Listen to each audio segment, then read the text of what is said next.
perilous fight, o'er the ramparts we watched were so gallantly streaming, and the rockets' red glare, the bombs bursting in air, gave proof through the night that our flag was still there. Oh, say does that star-spangled banner yet wave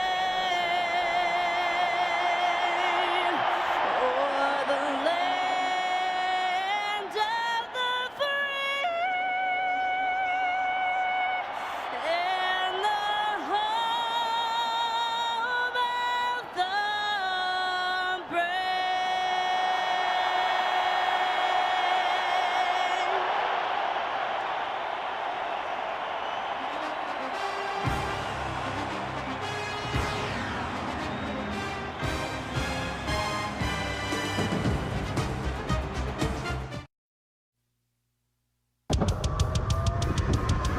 Seattle, scene of the final NFC battle.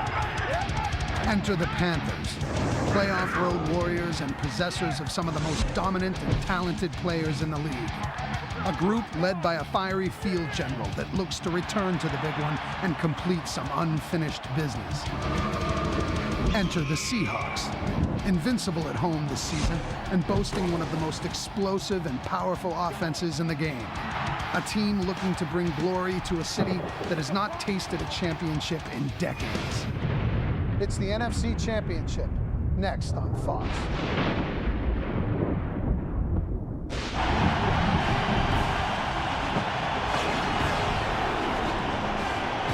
Moments away from kickoff as the Carolina Panthers won the toss. They will receive.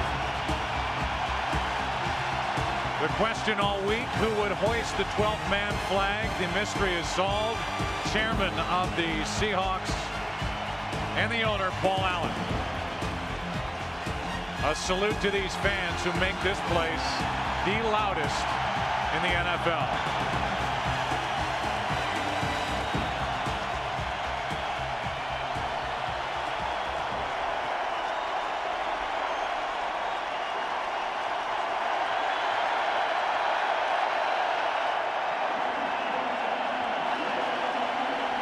For a final word before kickoff, let's go down to the field and Pam Oliver. Hey there, Joe. Matt Hasselbeck had a pretty nasty bruise on the throwing finger, on his ring finger on his throwing hand, I should say. A teammate gave him a hard hit on that hand on Friday, and that finger got pretty nasty and bruised. But he said today that it feels so much better, and it obviously looks a lot better. Meantime, wide receiver Bobby Ingram, his issue was his back. He would not even talk about it when I went up to him today before the game. He said the only thing he really wanted to talk about was his team, and we are ready to win, and that's a quote. Now for more on the Carolina Panthers, let's go over to Chris Myers.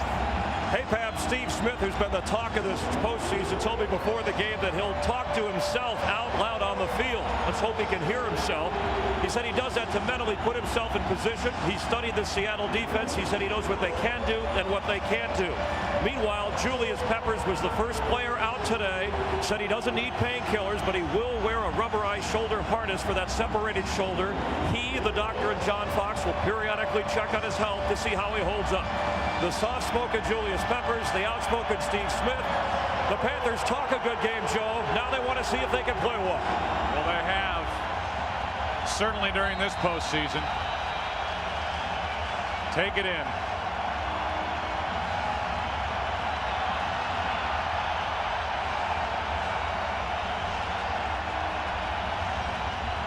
The noise from this crowd just knocked the ball off the tee.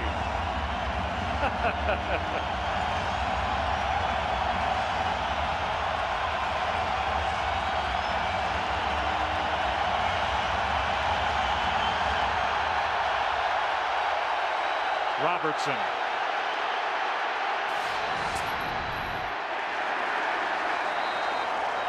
Jamal Robertson gets it out to the 31.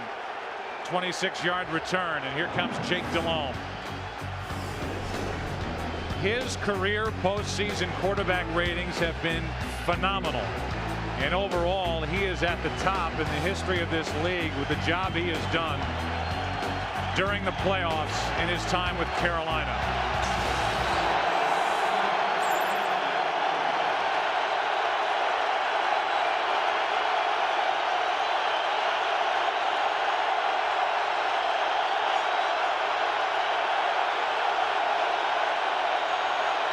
Nick Goings, nothing. It's been an offensive line that's been healthy all year.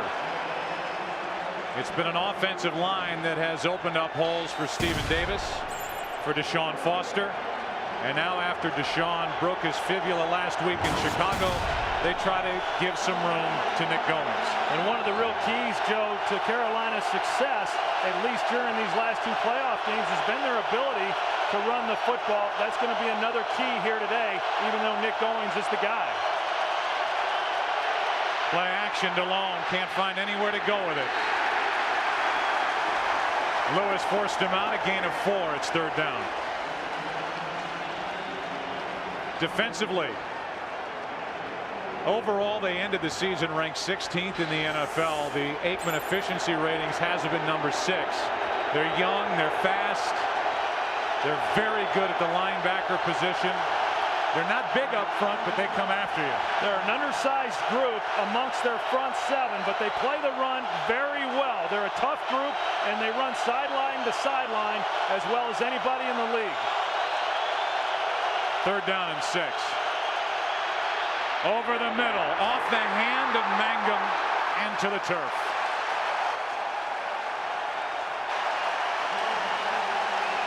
Three and out. Well, Carolina started that possession in pretty good field position. This ball's just thrown behind Chris Mangum, and they're fortunate. When you get a ball that gets tipped and goes up in the air in the middle of the field, oftentimes that ball's intercepted. Peter Warrick is now returning punts after the struggles of Jimmy Williams last week against the Redskins. Warrick started from inside the 25. A penalty flag comes in as Warrick gets it out to the 30.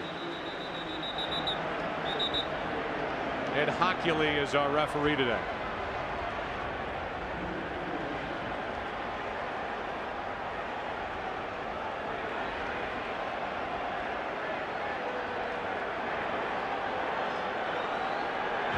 During the return, illegal block in the back by the receiving team, number 35.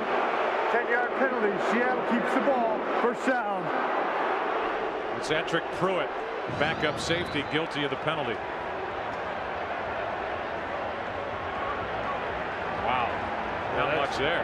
Yeah, normally you get into playoff football, particularly championship football, and you're not going to see those types of calls made. A very close call, but the officials elected to call it, and now it backs Seattle up. They were going to be at their 30. Instead, they're starting at their 15.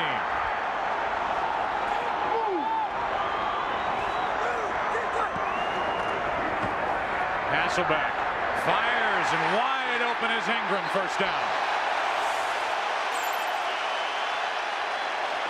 Matt Hasselbeck has had the season where he has elevated his game. His last 5 games, you go back to the month of December on into January, a 130.3 quarterback rating, and last week when Alexander went down, they threw it on the shoulders of Matt Hasselbeck, and he won the game for Seattle.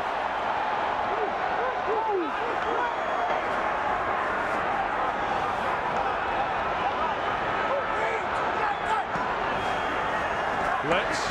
Hasselbeck goes down. Dan Morgan, the middle linebacker, came in. A blitz from Carolina, and after that initial completion, a sack and a loss of 7. Yeah, they bring him right here. They bring Dan Morgan, and it looked like McCree inside, and they're just able to get pressure on Hasselbeck. Actually, it was Mike Minter, the safety, but it was Dan Morgan, the linebacker, and I think this Carolina defense recognizes that one of the ways in order to disrupt this passing game for Seattle is clearly to get pressure on Matt Hasselbeck. They were able to on that last play. 2nd down and 17. Handoff is to Alexander.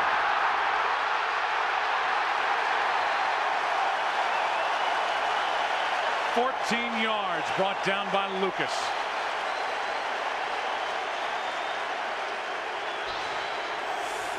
The offensive line, anchored by Robbie Tobeck in the middle. They are as good as it gets on the left side with Walter Jones and the left guard Steve Hutchinson.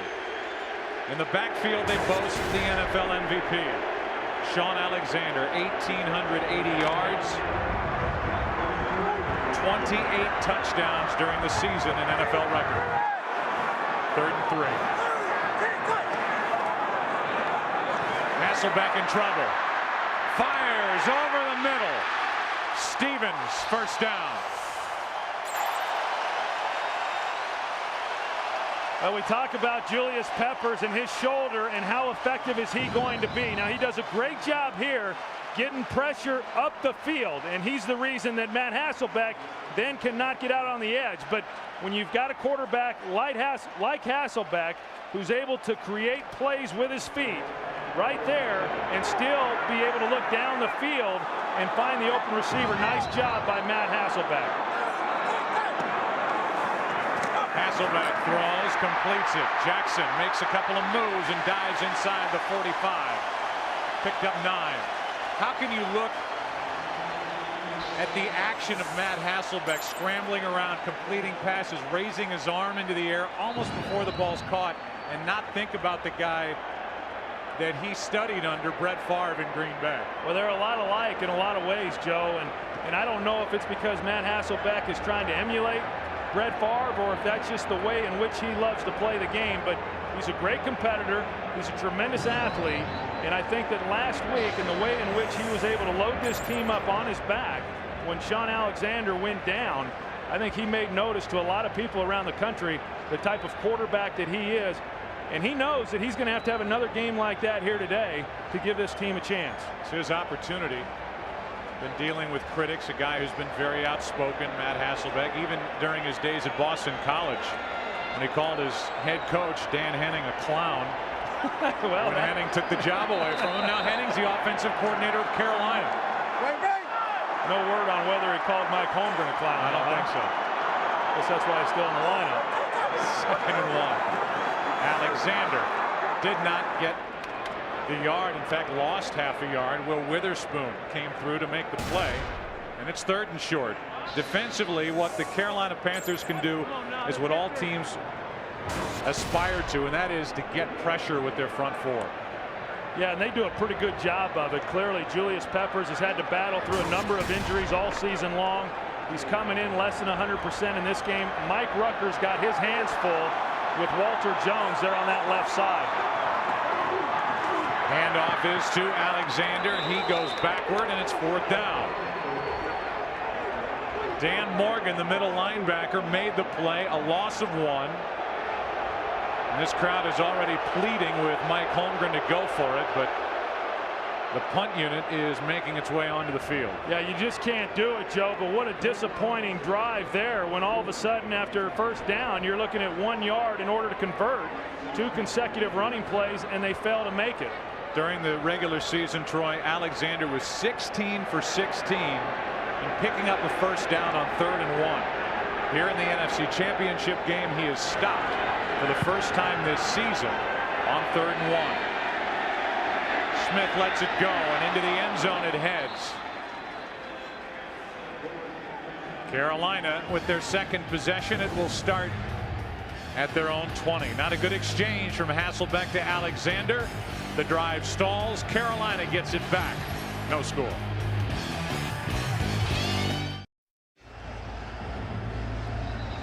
One of the most beautiful cities in the world, Seattle, Washington. It's not raining.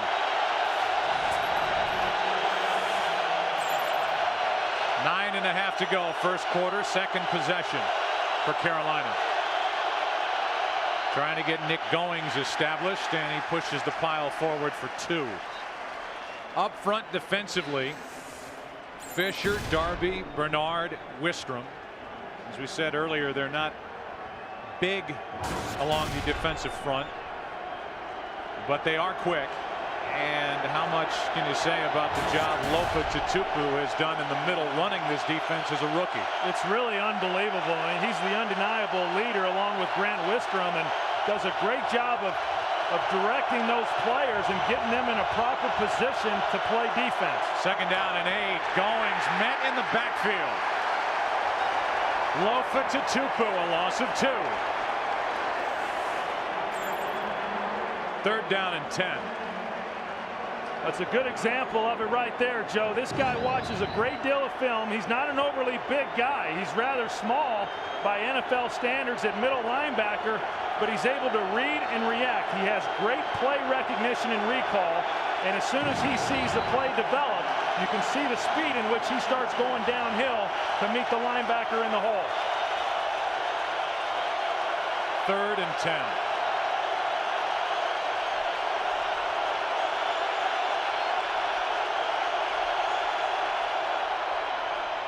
Carter drops it.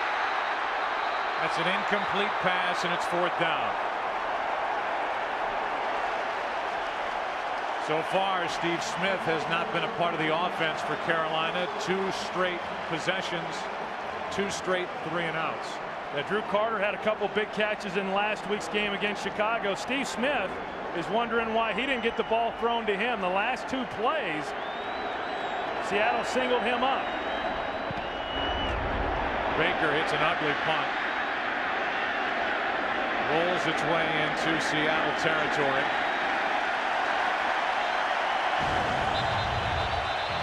"37-yard punt. Carter dropped it.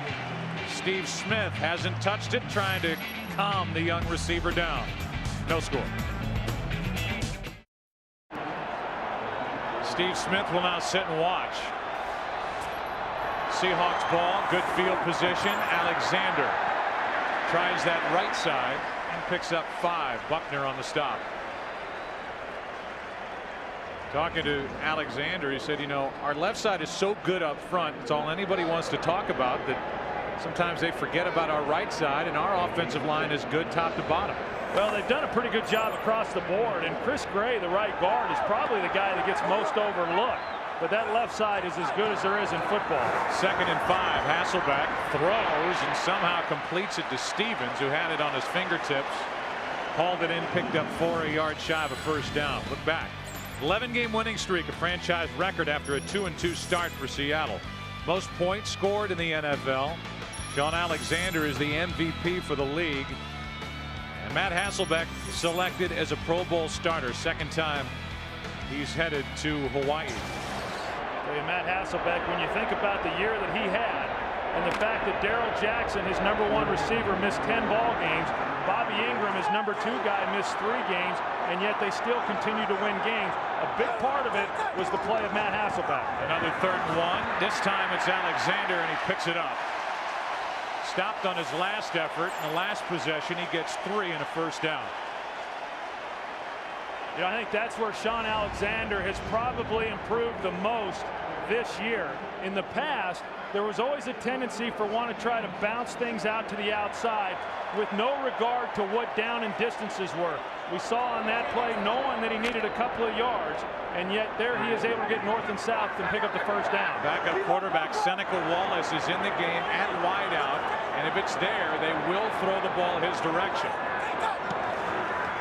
Hasselbeck throws for Wallace. Seneca Wallace, what a catch!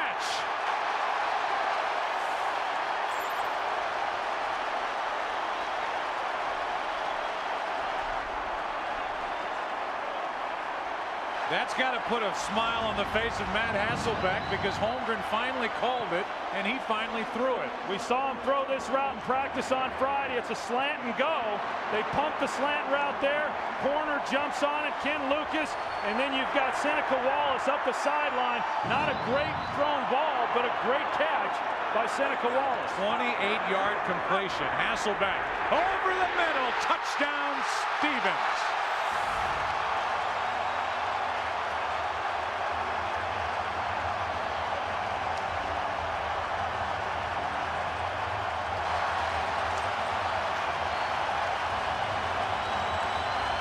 Joe, Matt Hasselbeck told us that Jeremy Stevens, against that coverage that Carolina likes to run in the red zone, he was the guy who was going to have to win down the middle of the field. The linebackers did not get underneath him. The safety goes over the top. An easy touchdown for Jeremy Stevens.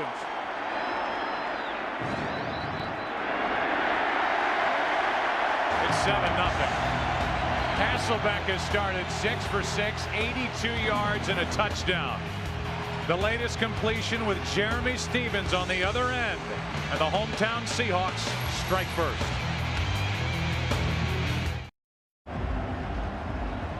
Matt Hasselbeck believed that Seneca Wallace could beat any cornerback. He said he wears out our cornerbacks during practice. I wonder if Mike Holmgren will call the play. He sends it in their second possession, and that's been the key throw so far. They said he's been running those routes for a couple of years, and yeah, he's been running them very well. They were hoping that they would get him in today, and they're glad they did. Jamal Robertson from the 10.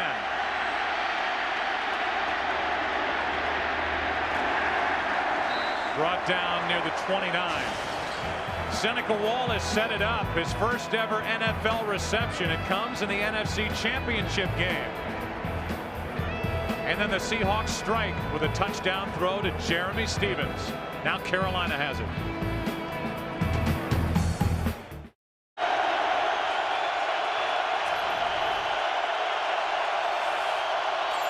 On first down, Delhomme fires low and away and incomplete. Looking for Kerry Colbert back to the touchdown. And you go back and take a look. Jeremy Stevens is running the inside post route. Max Strong goes in motion, and that then puts the pressure on Marlon McCree at safety. Now what happens is Jeremy Stevens gets off the ball first. Marlon McCree should be looking to the inside and covering Jeremy Stevens on the route. He fails to do that, and because the linebackers didn't get depth, it was an easy touchdown. Carolina's run 7 plays. They have 4 total yards, and Smith hasn't touched it. Throwing as he's backpedaling and being knocked down. Incomplete for Prohl. It's now 3rd down and 10, and let's check in with Pam Oliver. Hey there, Joe. You should have seen the smiles on the faces of the guys down here when Matt Hasselbeck completed that pass to Seneca Wallace. They had a look of joyful surprise, like, are you kidding me? Did Holmgren call that? Well, the fact that he did call that seems to suggest that the coach is going for it, and the guys are loving it. We watched him complete that play in practice, and Joe, there was a similar response. The Seahawks even more fired up if that is possible. 3rd and 10.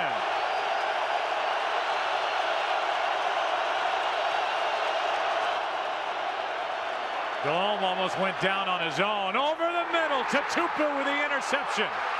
And the rookie takes it back the other way inside the 20.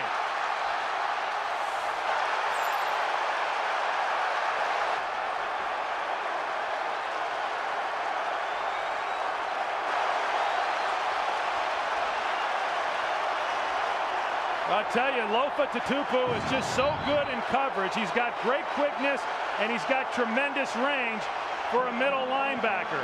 Here he is, and Jake Delhomme just doesn't see him. He thinks he can squeeze the inside route, but here's what they're doing to Steve Smith on the outside. They've got Bentley, a linebacker, walked over him, and then Marcus Trufant is over the top. Now that's exactly where Jake Delhomme was trying to go with the ball, not seeing Lofa Tatupu get underneath him. Handoff is to Alexander, and Sean picks up a yard. Brandon Short, the first one there. So just to go back, when Delhomme has thrown at Steve Smith during this postseason, he's thrown at him 24 times. He's completed it 22 times.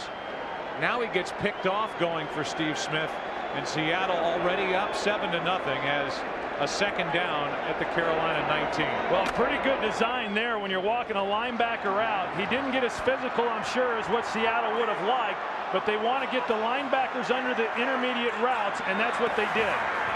2nd and 9. Hasselbeck throws. It's Stevens again. 1st down.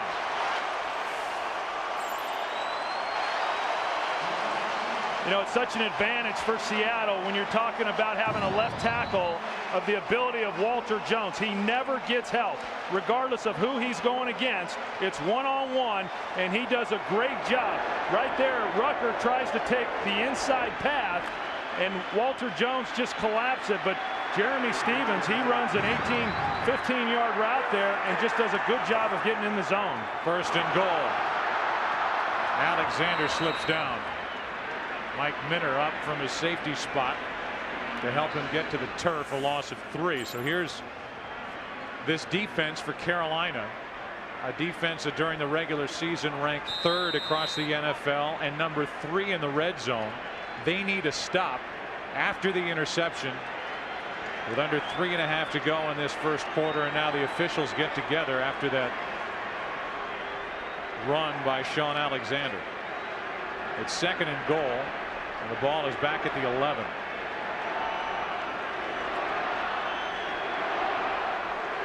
Well, there's no question that defensively, when all of a sudden your offense goes out and they turn the ball over and give the opponent's offense a short field, that the number one objective is trying to hold them to a field goal. 3:35 on the game clock. 37 seconds on the play clock. 37 seconds on the play clock.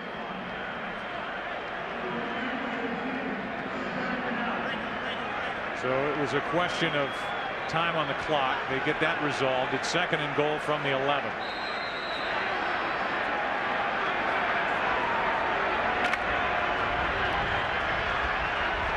So far for Hasselbeck, 7 for 7, 93 yards and a touchdown. Hasselbeck look left, throws to his right. Alexander is brought down by Peppers. Big play. Julius Peppers, with the great strength and speed, is out there, was basically one-on-one with Alexander and brought him down. Well, that just shows you the kind of athleticism that Julius Peppers has. I mean, this guy can really run, because they had overloaded the other side, thought that they could outnumber him with Sean Alexander on the screen. But Julius Peppers, because of his speed and able to get to the sideline, was able to make the play for minimal gain. Now it's 3rd and goal.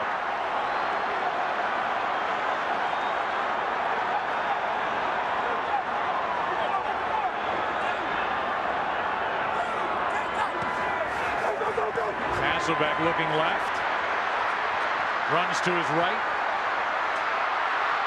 keeps the play alive and is collared by Buckner. Crowd wants a flag. They don't get it, and it's 4th and goal. Well, Carolina does a pretty good job of covering everybody up. Very difficult to throw the football when you get down inside the red zone. Hasselbeck working to his left, nowhere to go with the ball. But again, he does a good job of at least creating some positive yardage because of his ability to run. Crowd is reacting because the right hand of Brenson Buckner looked like it got up on the face mask of Hasselbeck. Nonetheless, on 4th and goal, the 24-yard field goal by Brown. John Fox applauding his defense as they keep it to a field goal.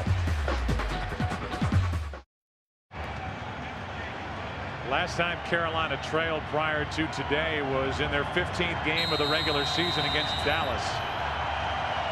They won in their finale at Atlanta, just went right through the Falcons, shut out the Giants, put up 29 points in Chicago, and now trail by 10 in Seattle. Robertson. A return of 23 yards. And let's go down to Chris Myers. On the Carolina sideline, Joe, after that previous offensive series, Steve Smith came off telling his teammates, I got 4 guys on me, holding up 4 fingers. He and quarterback coach Mike McCoy went over physical hand signals with Jake Delhomme. They hope that helps with the noise, and Smith hopes he can find his way open in the crowd. All right, Chris, I thought last week Chicago was arrogant with their defense, thinking that they didn't have to roll special coverage towards Steve Smith. Steve Smith ran right through him. Steve Smith is getting all sorts of attention from Seattle's defense as Goings carries it for 2. Well, he's definitely getting a lot of attention, as we knew that he would coming into this ball game, and that's why it is important for Carolina to be able to run the football effectively. Now, they're going up against one of the best run defenses in the National Football League. A lot of people would point to it and say, well, Deshaun Foster's absence is having an impact on their ability to run the ball, but I don't believe that. I think Nick Goings is a very accomplished guy. A toss to Goings running right. What a collision with Tutupu.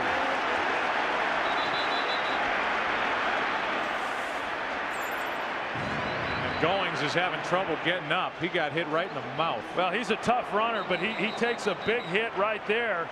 It looked actually like Lofa Tutupu might have taken the worst of it, but you know, anytime you leave your feet like that Nick Goings did, you know, a lot of times you're going to take a pretty good collision. But to go back to what I was saying, if Carolina is not able to run the football today, I think it has more to do with this Seattle defense than it does the fact that Deshaun Foster's not playing and Nick Goings is. Well, Nick Goings isn't going to play for a little while at least. He is woozy and headed off the field. 3rd and long for Carolina when we come back. In this fight for a trip to Super Bowl 40, they are hitting. And Goings needed help just to stand up from his teammate Michael Gaines. He's out. Robertson's in. Carolina's looking for their first down.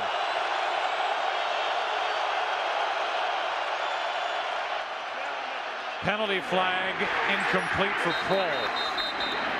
And a flag is down.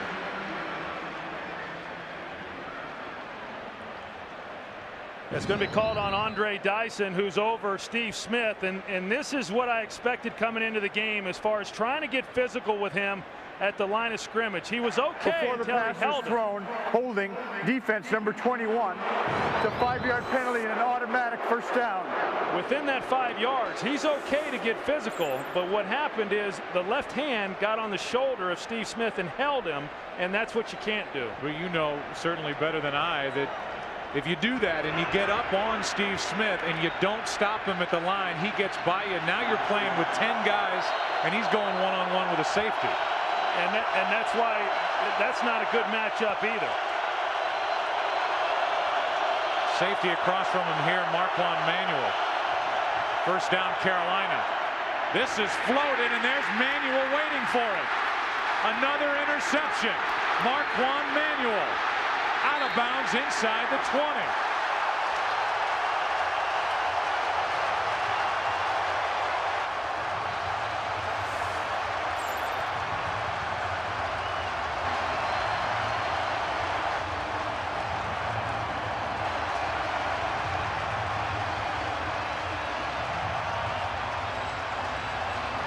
Well, last week this offensive line really did a heck of a job of giving Jake Delhomme time to throw the football. They're able to get pressure on him there, and the ball floated on him.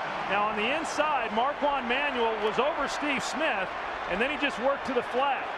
Jake Delhomme thought he could come back and throw the outside curl route into Kerry Colbert, but I don't know what he was thinking. That ball came out awfully funny, Joe. Almost looked like he was trying to pull it back.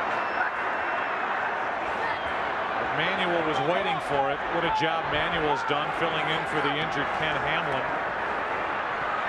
Handoff is to Sean Alexander, and with under a minute to play in this first quarter, and with this Carolina offense having been overwhelmed by the Seattle defense so far in this first quarter, you look at the eyes and then wonder what he's trying to do with that throw. Well, he was looking at the ball, Joe, as he started to throw it. And I know that right now Seattle has given a lot of different looks. We've already shown that they're defensing Steve Smith a little differently on each snap, and that has an effect then on what Jake Delhomme is seeing. But on that play, he didn't see what he thought he saw. Second down and 9. Alexander trying to get to the edge. Sean Alexander down inside the 2. What a first quarter here in Seattle for the Seahawks. The NFL's MVP has Seattle knocking on the door again. I gotta testify. Come up in the spot looking extra fly. For the day I die, I'ma touch the sky. Gotta testify. Almost a flawless first quarter for the Seattle Seahawks here at home. They lead it 10-0, and at the start of the second quarter have first and goal from just outside the 1. A fake toss. Wide open was the fullback and Pro Bowler Max Strong. And Hasselbeck just missed him.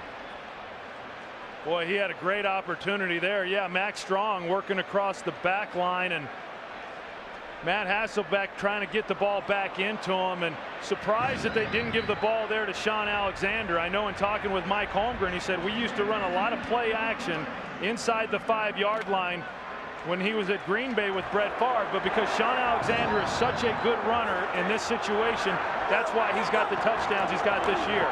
Here's a shot for Alexander, and he's in. Touchdown, Seattle.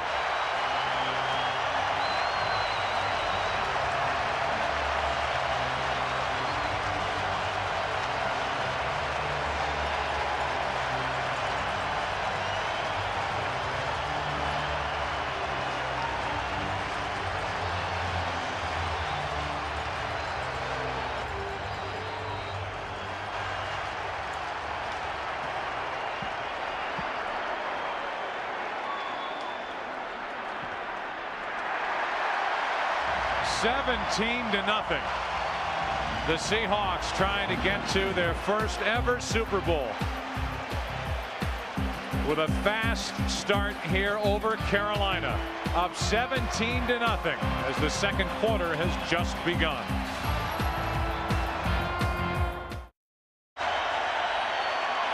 This place is literally shaking.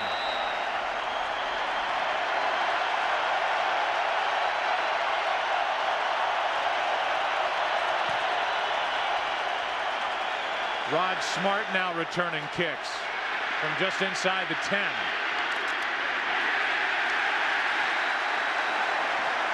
Out to the 24, brought down by Jimmy Williams.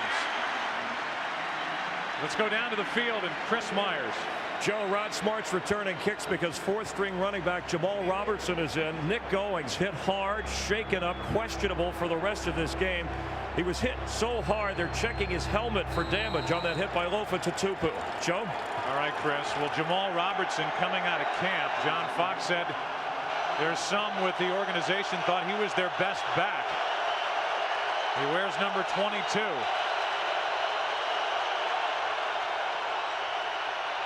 Delhomme to the sideline for Hoover as fullback, and Hoover dives forward, a 9-yard completion. D.D. Lewis on the stop, and here's Pam Oliver. Yeah, Joe, Chris mentioned that hit of Nick Goings of Lofa Tatupu, and he is feeling a little bit dazed. The Seahawks say he's just feeling the effects of that collision. He got hit on the head there, but he is back out on the field. They took special precautions to make sure that he is clear-headed, but he was determined to get back out there. That last throw to Hoover was Delhomme's first completion of this game. 2nd and 1. Here's Robertson. Jamal Robertson goes backward. Lost half a yard. Marcus Tubbs on the stop, and it's 3rd and short. Well, I know you talked about it, Joe. Jamal Robertson, how some of these coaches were really impressed with him and felt good coming into the game in the event that if something did happen to Nick Goings. But right now, this offensive line is just not getting any movement along that defensive front. There was nowhere for Jamal Robertson to get any kind of yardage on that 2nd down run. 3rd down and a long one.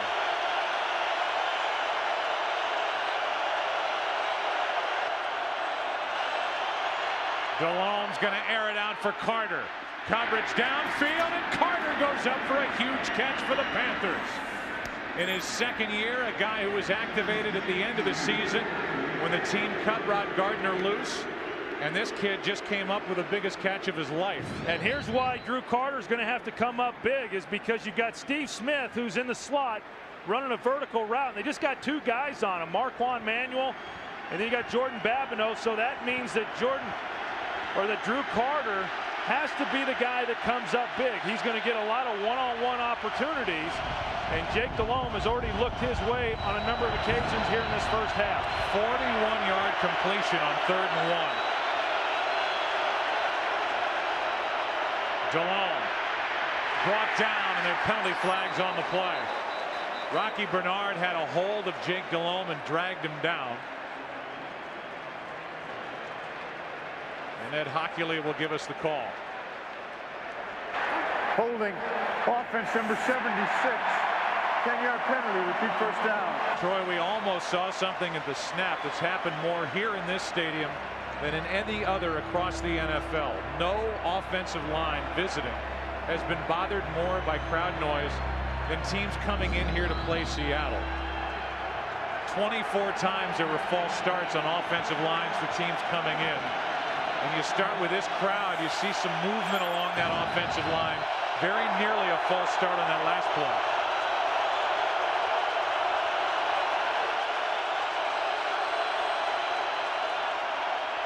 First and 20 over the middle. Steve Smith finally gets the ball in his hands. Slides down after being knocked down by Kelly Herndon. A gain of 4.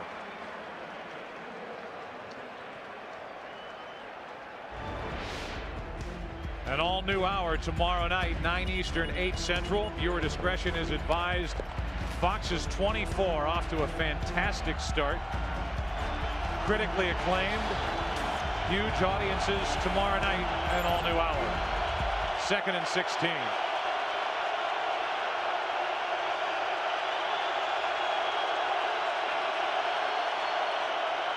Fake toss, Smith, incomplete. D.D. Lewis was out there, and the pass actually from Delhomme hit Lewis in the helmet. And Mike Holmgren said the one play that we want to eliminate from Carolina's offense is that quick pass to Steve Smith. He's had success with it here over the last 2 games. They had a corner over the top with safety help, and then D.D. Lewis, he sees it coming the entire way. It's a screen play trying to get fullback Hoover out. Looked like it hit him in the shoulder, but it was read the entire way by this Seattle defense, and they said if he catches the ball, we want to put a hat on him. That time they weren't even able to get the ball into his hands. 3rd and 16.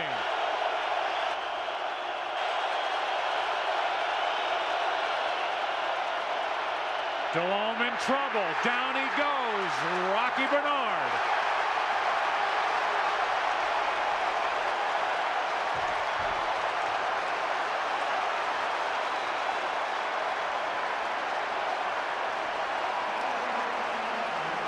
You know, you look at this defensive unit for Seattle, led the National Football League with sacks, and they do a good job here. Rocky Bernard, normally an inside pass rusher, but good on the outside on that play, does a good job of getting a push on Jordan Gross and making the sack. Baker will try to pin it deep in Seattle territory. Fair catch called for and taken in by Peter Warrick. Bernard with a sack to knock Carolina out of field goal range. 17-0 Seattle, and they have the ball back. Steve Smith during the break just snapped over on the sideline for Carolina. The frustration showing with his team down 17. Had the ball in his hands once. First down and a blitz. Alexander over the left side. Penalty flag comes in as Alexander gets it out to the 20. Picked up 6, but a flag is down. Morgan and Lucas were out there to make the stop, and Lucas, a former Seahawk, a little slow to get up. This against Seattle. Holding, offense number 86. Half the distance to the goal, repeat first down. Stevens guilty of the hold, and we go back to Smith on the sideline.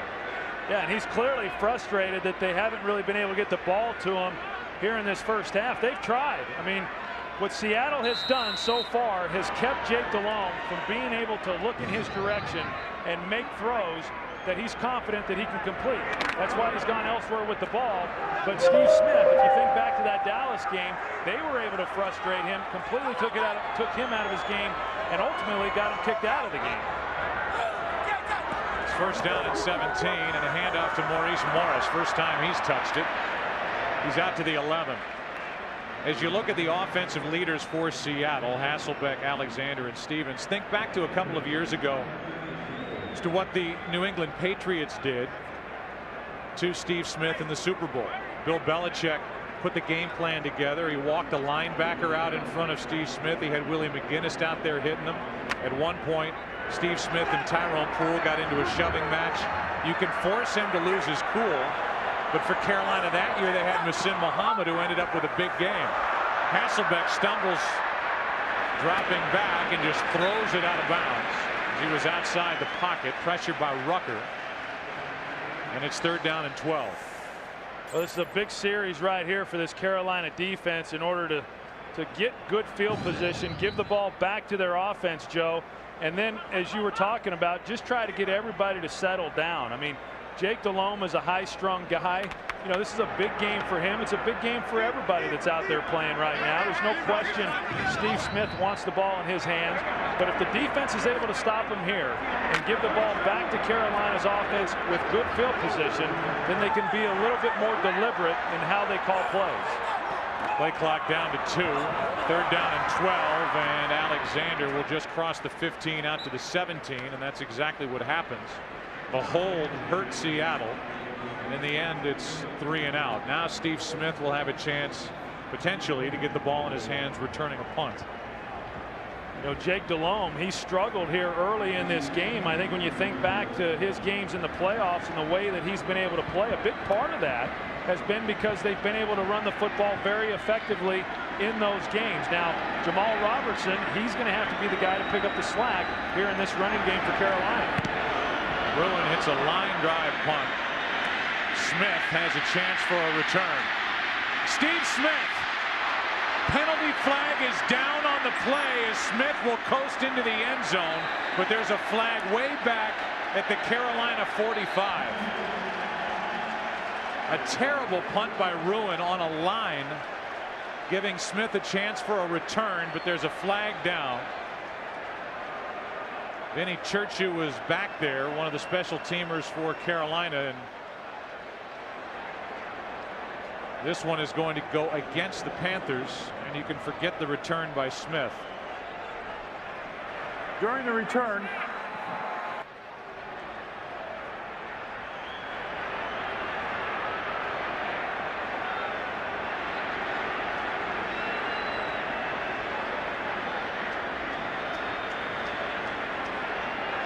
Steve Smith, as he made his way down the sideline, thinking that he just brought his team back into the game, and with the penalty it comes back. There's Nick Goings needing help to get off the field.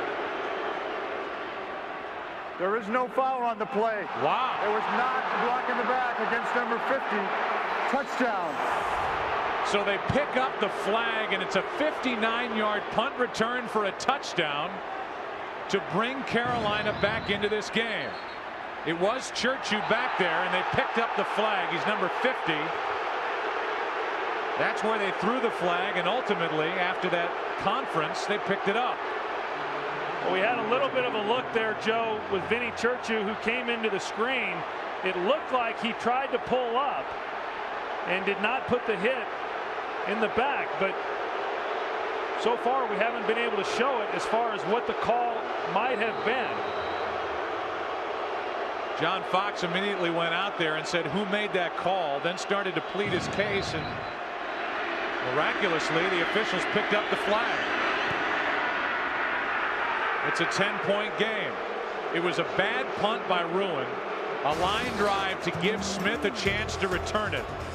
That's where the call came on Vinny Churchill with that block in the back, or did he pull up? That's the call in the end. They pick up the flag, and Carolina is back to within 10 points.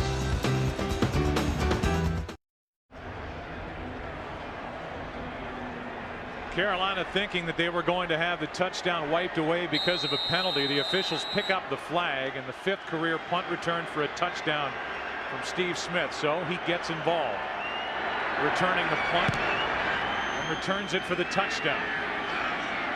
Josh Scobie from inside the 5.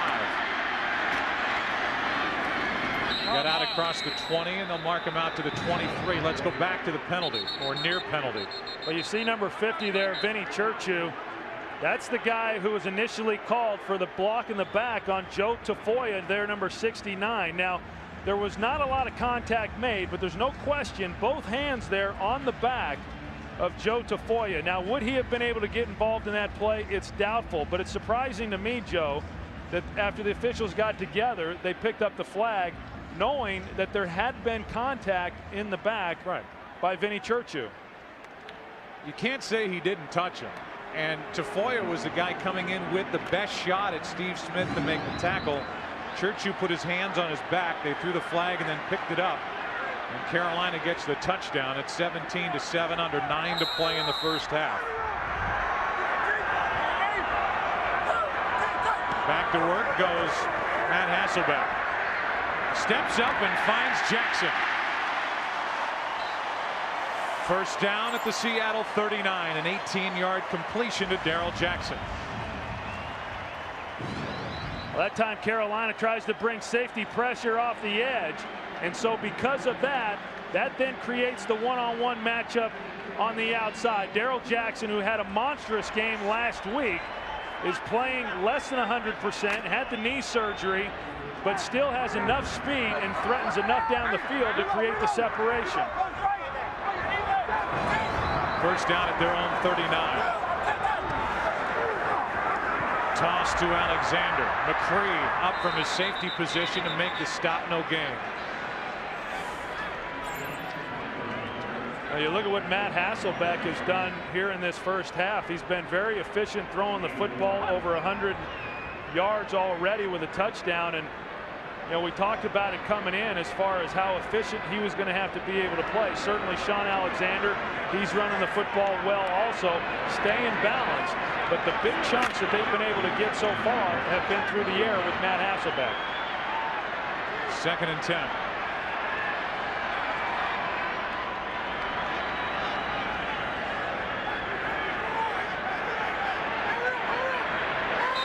Hasselbeck changing the play at the line, and the play clock was down to 2.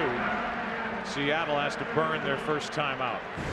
7.5 to play in this first half. Hasselbeck couldn't get it changed in time. Timeout, Seattle. 17-7. Seattle on top. 7.5 to play in this second quarter. 2nd and 9.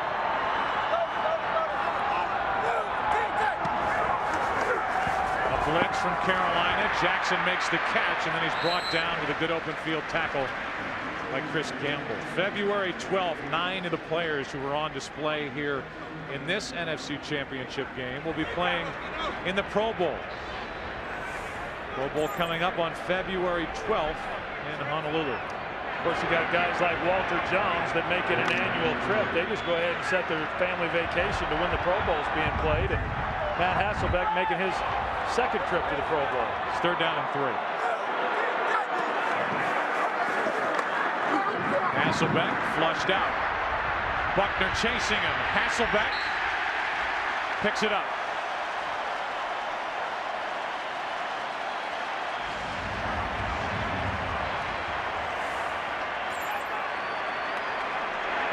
You know, again, a good job by Matt Hasselbeck. He's looking for Jeremy Stevens down the middle of the field, but Will Witherspoon, the weak side linebacker, does a heck of a job in coverage, and that's so demoralizing for a defense when you've got everybody covered, but because of the ability for Hasselbeck to run and still pick up the first down. First down from midfield, Alexander. First down again as he's inside the 40.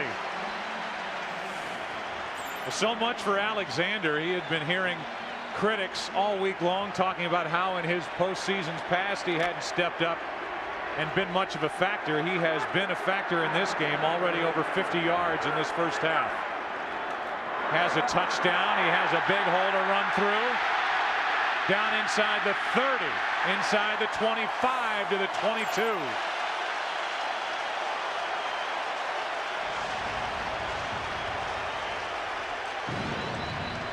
You take a look at the hole that's created on the inside. Sean Alexander's just going to take it right over to the middle of the ball. I mean, this is a downhill run, cutback, and then immediately he's one-on-one with Ricky Manning, a secondary player. Anytime that's your first contact, your runner's going to pick up a lot of yards. Maurice Morris will try the right side. Penalty flags come in as Morris gets to the 10.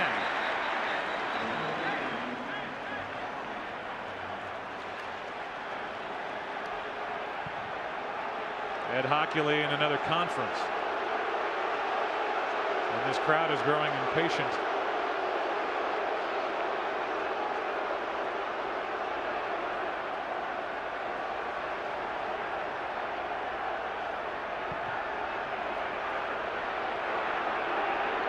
Illegal crackback. Offense, number 82. 15-yard penalty. Repeat first down. It's Darrell Jackson, the wide receiver.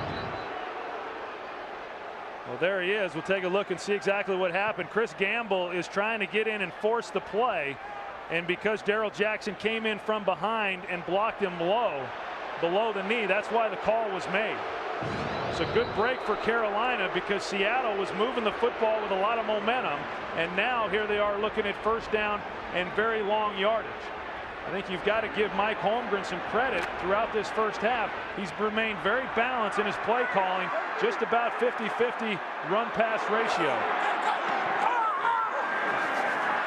Hasselbeck down the sideline, up for grabs and incomplete. Ingram, the intended receiver. There are no flags, and it's 2nd and 25. Good coverage downfield by Lucas and Minter. You know, so many times, Joe, you get into a game like this, it really is a game of momentum, and momentum swings. As we see Bobby Ingram there getting by Ken Lucas, but the safety Minter able to get over and break it up. But Carolina, they get the punt return for the touchdown by Steve Smith, and then all of a sudden their defense has allowed Seattle to get some yards on field position here. They don't hear as Carolina's defense stacks up Sean Alexander. A loss on the play of 3. Tufts and Carson. Tufts and Carson's were the first 2 there, and that brings up 3rd down and forever and moves the ball outside field goal range. Well, and that's why that penalty was so critical, because after the touchdown by Smith, all of a sudden, if you're Carolina, you need to come out and have a good defensive stand. But up until that point, they had not shown an ability to slow this offense down. 9th play of the drive coming here on 3rd and 28. See if the Seahawks just try to bite off some yardage to give Brown a shot at a field goal. Jackson makes the catch, and that's exactly what happened. They did not care at all about the first down. They wanted to get Josh Brown inside field goal range, and with that completion, they do it. 17 yards to get the ball to the 21. Well, by playing defense, just not to give up the first down, you give up those yards. And so now Seattle's looking at the field goal attempt. Brown is hit from 24, and this will be a 39-yard try.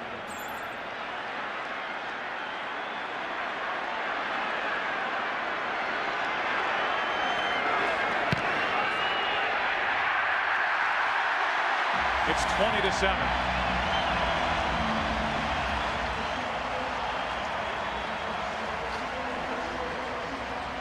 As far as with this offense for Seattle, they scored more points than any team across the NFL, but nobody wanted to give the credit to this defense. I think the world is now seeing how good and how dangerous this Seattle Seahawks defense can be. Well, you look at the championship teams over the years. Yes, they've been able to score points, but generally speaking, they've had good defensive teams. Seattle certainly has that. If Carolina is going to get back into this game offensively, they've certainly got to be more productive than what they've been. They've not been able to get any kind of rhythm going. And then, like I said, they get the big punt return by Steve Smith for the touchdown. The defense, a defense the caliber of Carolina, really needs to, at that point, exert itself and stop this Seattle offense. Instead, they're not able to do it, and they allow Seattle to come away with the 3 points. The antidote for Steve Smith is not only what you do with the secondary and how you bring extra guys to cover him and try to slow him down, but pressure. And so far, Seattle has been able to get pressure on Jake Delhomme. They've been able to get pressure on Jake Delhomme, obviously a key coming into this game. And the other thing that they've been able to do is they've been able to create some frustration for Steve Smith based on how it is that they're covering him. They're not being predictable in how they're trying to stop Steve Smith. They're given a variety of different looks, and so it's making it very difficult on Dan Henning, the offensive coordinator for Carolina, to devise a plan to get the ball into his hands. Carolina needs a good drive here at the end of the first half. Rod Smart would like to start it with a good return, and he gives Carolina good field position at their own 32. Carolina with all 3 of their timeouts, so you know, and let's go down to Chris Myers. Joe, Steve Smith always trying to find a way to push himself, said before the game, people say you can frustrate me if I don't catch a ball. He said, but even if I have 0 catches, I'll still find a way to be happy if we win. After his sideline rant, he said, put me in for the punt return. They did. John Fox came over and said, don't worry, we'll find ways to get to the ball. Of course, he responded, and so have the Panthers.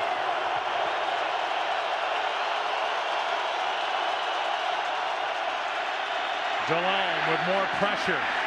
Fires incomplete for Mangum.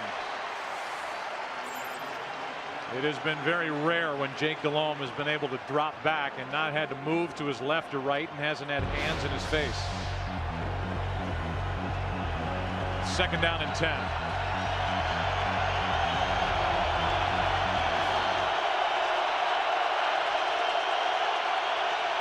Delhomme to the sideline for Smith. Hit immediately. Somehow stays on his feet. Does not get any more yardage. Marcus Trufant on the coverage. And he was there for the tackle. Well, right now, Seattle's just doing something that neither Chicago could do or the New York Giants could do. And that is, once Steve Smith gets the ball in his hands, come up and make a tackle. Now, that time, Marcus Trufant didn't put a big hit on him, but at least he slowed him down enough to let other defenders come over and make the play. 3rd down and 6.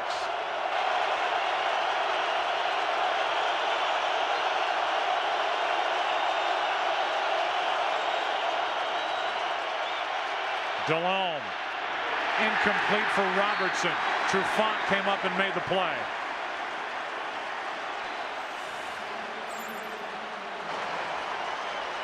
You look at Carolina, they go into the Meadowlands against the Giants, and the Giants' answer was Terrell Buckley for Steve Smith. Then Chicago pretty much said, we're going to play our defense. We're not going to do things out of the ordinary for us, and wherever he lines up, that's who's going to play against him, whether it was Tillman, Vasher, even Chris Thompson, a young corner. Seattle so far has found the answer for Steve Smith. Warwick on the return, not much. Gets it out to the 17. We look back. Seneca Wallace, the backup quarterback, on a big reception from Matt Hasselbeck. Stevens into the end zone for the first touchdown. One of 2 interceptions thrown by Jake Delhomme. Manuel got the second. Tatupu got the first. Steve Smith on the punt return. A flag was thrown. They picked it up. The return for the touchdown stood. But then Seattle just went down the field. A long drive, picked up 3 points.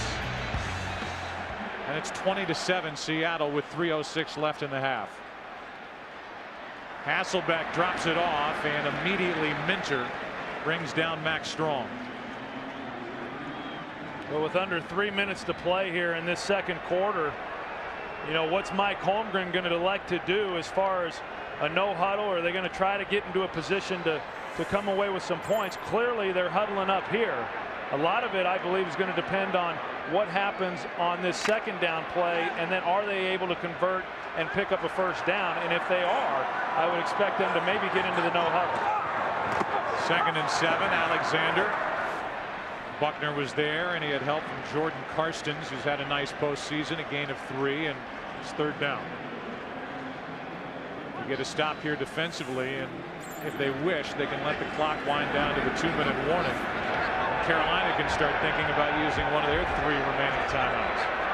Well, and that's always the decision you got to try to make as an offensive coach. You know, do we try to preserve time and get aggressive, or do we take our time in the event that we don't pick up a first down, that we don't give the opposing team too much time on the clock? 2 minutes left in this first half. A half that to this point has been dominated by Seattle. It's 3rd and 4 when we come back. 20-7 Seahawks.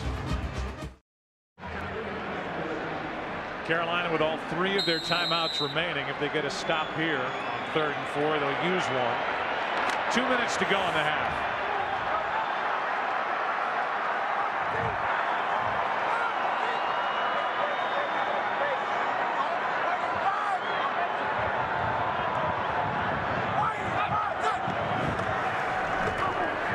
Hasselbeck throws, completes it to Ingram. First down, Seattle. And he hops out of bounds at the 36.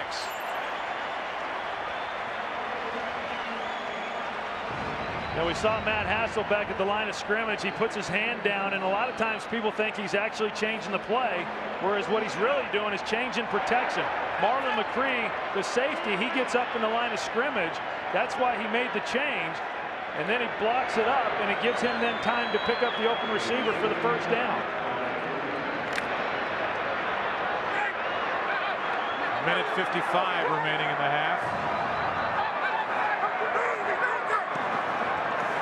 First down, Hasselbeck throws out of the reach of Alexander, and it's a good thing for Sean Alexander it wasn't complete because Dan Morgan was going to flatten him. Penalty flag comes in late. The end of the play on the far side of the field in the secondary.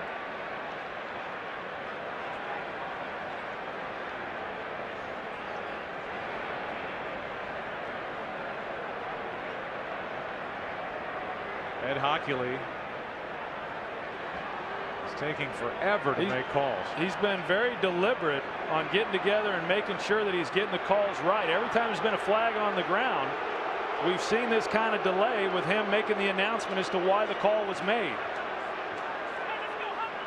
Ineligible receiver downfield, offense number 76. The penalty is declined, brings up second down.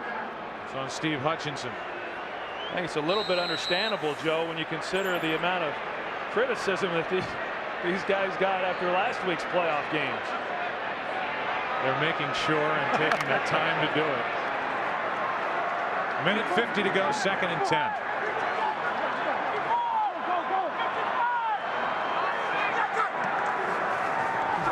Draw play to Alexander. Sean brought down by Manning and Morgan. It'll be third down after the NFL's MVP picked up 8. You can see Matt Hasselbeck, he's wanting to pick it up now. Good call there on second and long and getting them in at least a manageable third down. But if they pick up the first down here, they're going to have to start moving if they're going to be able to get points on this drive. Big play here on third and 2. A toss to Morris. Morris, first down Seattle. Out of bounds in midfield, and a flag comes down for a late hit. Jordan Karstens along the sideline flattened Maurice Morris, and that's when the flag was thrown. After the runner was out of bounds, personal foul, unnecessary roughness defense number 30, 15-yard penalty, first down. So Karstens had him wrapped up. Mike Minter gets the flag for that hit, and that's a big 15-yarder to take it to the 35-yard line. Just not very smart football, Joe. You're talking about a team in Carolina that was the least penalized team in the National Football League, and that's why, at least in a big part, they were able to win the games that they were able to win. But when you have penalties like that, it's very prohibitive, and now you give Seattle great field position. And now a false start on Seattle. False start, offense number 71. 5-yard penalty. It's first down. It's not supposed to happen at home. That's Walter Jones, who has basically supplanted Jonathan Ogden as the guy regarded around the NFL as the best tackle in the game. Well, and I'll tell you, in my opinion, he is. I mean, he absolutely just dominates people. Here he is, the left tackle, and see if he moved, and it was just, he took a step back. Now, if he's able to get reset, then it would not have been a false start, but the official didn't feel that he had. First and 15, pass complete to Stevens. The tight end's been busy in this first half. Gain of 9, Witherspoon on the stop, and Matt Hasselbeck has played about as well as he could have hoped for coming into this game. You know, he talked to us the other day, Joe, and I asked him if he had given any thought to what winning this game would mean. He said, I do better when I just focus on what's happening between the white lines, and I'll tell you, he has been focused here in this first half. 43 seconds and counting. Alexander, Julius Peppers. Another third down faced by Seattle, and a timeout is taken. Visa halftime show is coming up down on the field. JB, Terry, Howie, and Jimmy will analyze this first half. Analysis of the Steelers and Broncos. What a game for Ben Roethlisberger and company, and the Fox Sports ticker will have up to the second stats on this championship weekend. Everything pointing towards Super Bowl 40 in Detroit. We know the Steelers will be in. Who will they face? Will it be Carolina or Seattle? And what could JB and Darrell Waltrip possibly be talking about down there on the side? They're probably talking about that new 96 car by Texas Instruments. Oh, man. Huh? Shameless plug for his own car. Hall of Fame racing.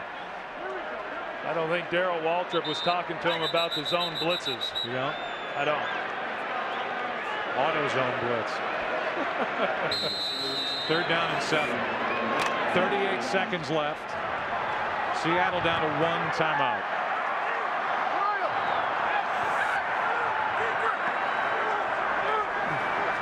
Rolling to his right, Hasselbeck throws, and it's incomplete. Gamble over the back of Jackson, no flag. It's 4th down.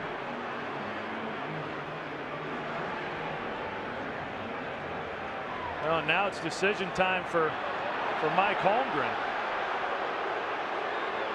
Hasselbeck was slow to get up, and the decision is they're going to bring Brown onto the field. Josh Brown, as opposed to maybe going for it on 4th down. They're right at the edge of field goal range.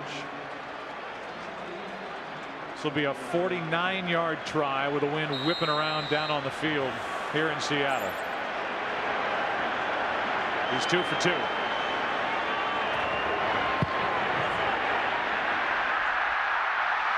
No good. And now with 29 seconds left, 3 timeouts in their pocket, Carolina will take over, and it's still 20-7 Seattle.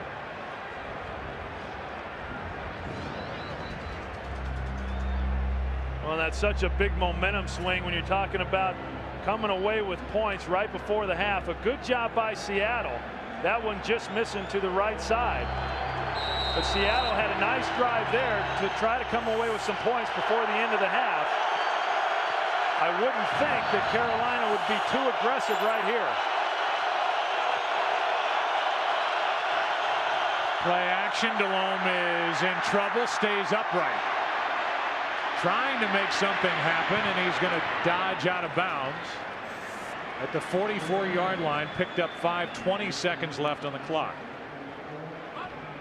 Now, right now, the one thing that Carolina has working in their favor is they do still have all 3 timeouts. With 20 seconds on the clock, they've got to get the ball down the field. Now, because Jake has been struggling somewhat throughout this first half, do you want to risk him trying to get the ball down the field to get into a position to score, or just be satisfied that Seattle didn't come away with the field goal and go in down 27? 2nd and 5. Delhomme in trouble again. More pressure from Seattle. He runs to this side of the field and hops out of bounds with a 1st down. Now 10 seconds remain. Pressure by Tubbs on the play from Seattle, and it's a 1st down Carolina. You know, Seattle's done a good job of creating some push. You know, nobody's come free, but they're pushing this offensive line back into the face of Jake Delhomme. The secondary's also doing a good job of covering these receivers up. The Seattle defense, as far as pass coverage, was not very well regarded coming into this game. The season long for John Casey, 52 yards to get it to the 34-35. Smith off his left hand, incomplete. And now only 5 seconds remain. Smith found a little hole in that defense, but could not connect with Delhomme. Yeah, and he's just going to come running through the zone there, and they do an opportunity to get the ball into his hands. And had he have been able to make the catch here, he's going to take a lick there by Marquand Manuel, but he would have put himself in a position to potentially try a field goal here before the half.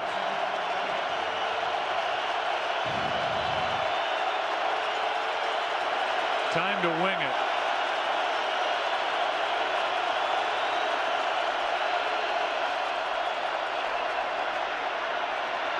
Delhomme fires, and the half is over. Drew Carter, the intended receiver. That play doesn't make a whole lot of sense. Even if it's complete, the half's over. This crowd, the 12th man, saluting the Seahawks as they exit the field. One half is gone in this NFC Championship game.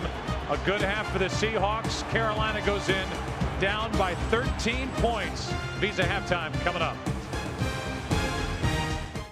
62 yards total offense by Carolina in the first half. Well, as far as Pittsburgh, they were productive in Mile High. Two-time Super Bowl champion John Elway on hand to watch his Broncos take on my Steelers. Jerome Bettis, the bus, often going 3-yard touchdown. 17-3, Steelers on the road at Mile High. Now, Plummer back. First play, the Broncos' ensuing drive, picked off by Ike Taylor, 17-3, and then Ben Roethlisberger, the young second-year quarterback, 2 touchdown passes, 1 running. This 17-yarder out of the pocket finds Hein Ward back in the end zone. The Steelers take off to Super Bowl 14. Hey, congratulations, Pittsburgh, your final 34-17. And a happy Pittsburgh Steelers squad, a number 6 seed going to the Super Bowl. First, second, and third top teams in the AFC. It's more gratifying just to do it on the road because the guys in this locker room believed in one another and went out and made plays. We got a resilient group. We had a young quarterback who didn't play young today, and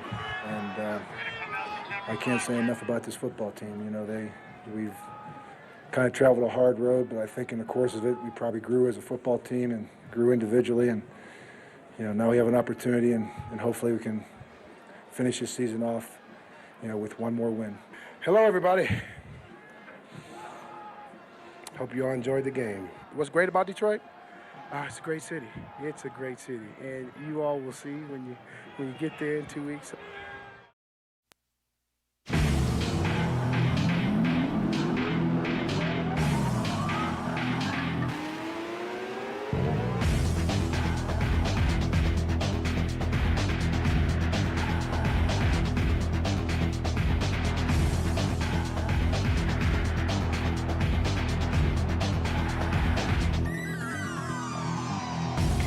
Second half about to get underway here in Seattle. 20-7, the Seahawks out in front. Jake Delhomme and Steve Smith, that magical combination.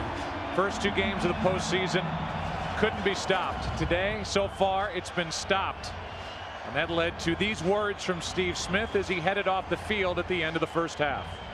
Second half, new half. It's like 10 people out there. I got 4 people on. You better know them. As they were saying at halftime, as we were saying in the first half, if they've got 4 on Smith, somebody else has got to be open or at least getting one-on-one coverage. Somebody else has to step up for Carolina. And the question is, how does Dan Henning adjust at half, the offensive coordinator for Carolina? Meanwhile, Seattle with the 13-point lead will start with a football as Scobie on the return gets to the edge and gets to the 35-yard line. Forced out by Gamble. Let's go down to Chris Myers.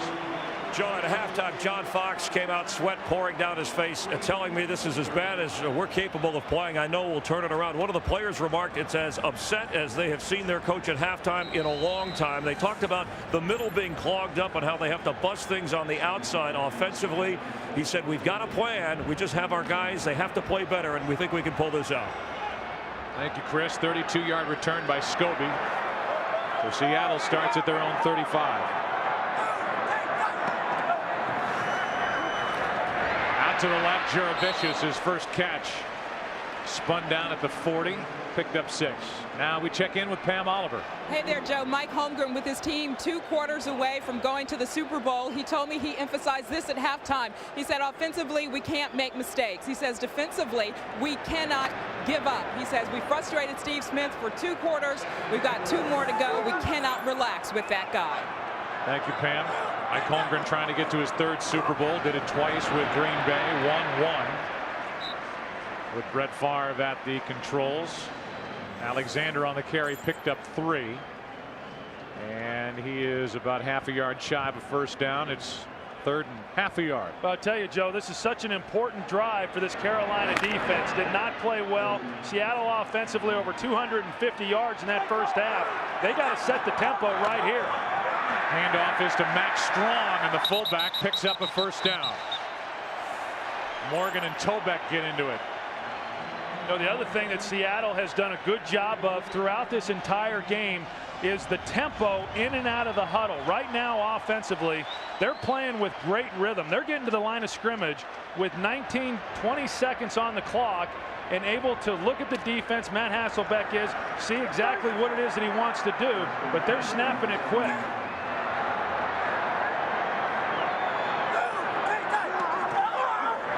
On first down, Hasselbeck throws. Wide open is his receiver, Ingram. And Bobby Ingram is forced out a yard shy of a first down. The Seahawks will tell you that offensively, their mentality was changed after the first Washington meeting, when they lost that tight game to the Redskins, and they changed their approach at the line of scrimmage. They have 4 emergency runs that Hasselbeck can change the play to. When he gets to the line and he watches the defense making movement and flying around before the snap. Here they hand to Alexander. Sean with great moves. First down inside the 40 to the 36. You know, and this is what we were talking about a little bit earlier, is you're going to see Sean Alexander is going to start stretching this play to the sideline, trying to get to the outside, but recognizing that it's short yardage situation. He then gets going north and south and is able to pick up the first down. What a move he put on Will Witherspoon. Picked up a first down, now gets it again. Running right through this Carolina defense. I'll tell you what, if John Fox, as they said, was sweating coming out to start this half because of the way in which his team was playing, he's got to be pouring with sweat right now, because this Seattle offensive line is completely dominating the line of scrimmage and creating some running room for these running backs. And Sean Alexander doing a great job of picking and choosing his holes, and they're moving the football. Alexander has had a 100-yard day. He's out. Maurice Morris carries it. It's back to the line of scrimmage. Moorhead on the stop for the Panthers. I just always think that when you start a half, especially when you're the team that's down and you're trying to get momentum changed, Seattle takes the kickoff, and you really need your defense then to step up and shut them down and give the ball back to a struggling offense with good field position. But this Seattle offense has just gone right through Carolina defensively throughout this game. Sean Alexander came in with 3 playoff games under his belt and a total of 94 yards in those 3 games. He has 106. Hasselbeck, Jackson, touchdown.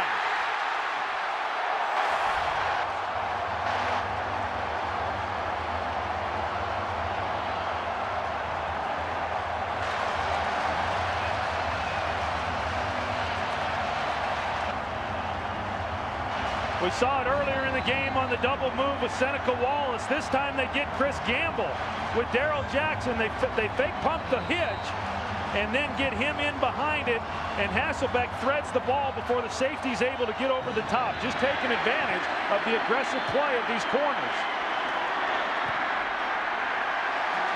How about the game Matt Hasselbeck has had here tonight? When he's had receivers open, he's hit him in the chest. Jackson with a catch, the move, the touchdown. It's 27-7 Seattle.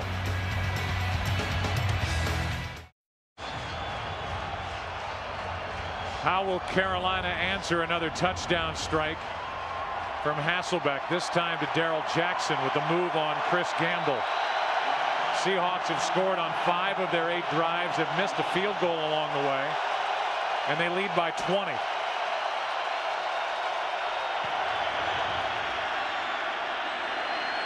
Rod Smart from the 9.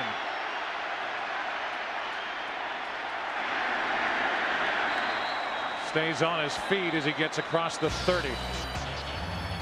Chris Gamble bites. Hasselbeck sees Jackson, and the Seahawks get another touchdown.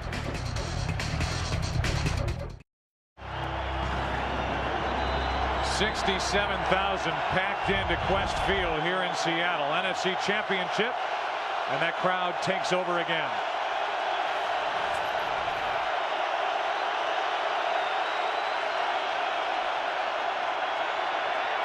Delhomme.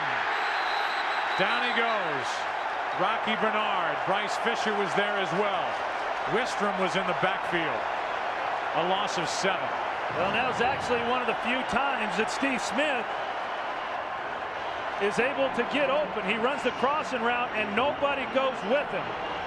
But Jake is unable to find him. You could tell he was wanting to come back to Steve Smith, but because of the pressure by Seattle, he couldn't see him.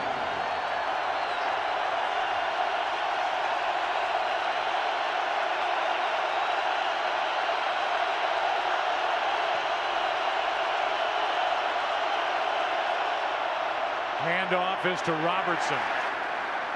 Out to the 25-yard line. It's 3rd down and long. And that's probably the thing that has impacted this offense the most, is their inability to run the football. And because of that, now you've got Seattle, who's able to play coverage. They're stopping the run with 7 people. Generally, in previous games, whenever Carolina is not able to get the ball into the hands of Steve Smith, they start running the football, loosen it up, and then they get the one-on-one matchup. They've not been able to create that here tonight. 3rd down and 15. Trying to set up a screen for Robertson, and it's not there. A flag comes down. 3 flags are on the field.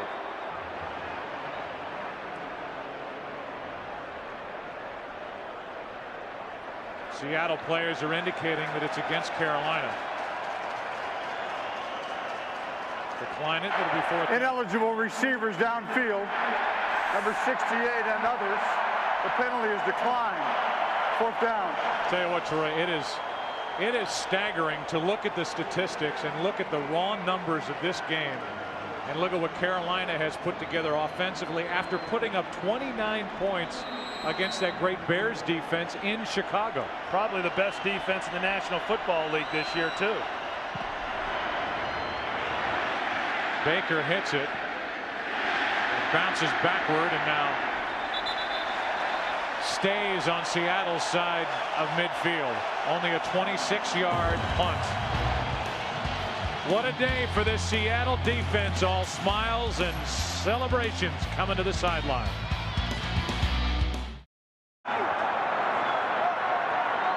Seattle starting with it at their own 49, up by 29.5 to go, 3rd quarter. Alexander. Witherspoon makes the stop, no gain.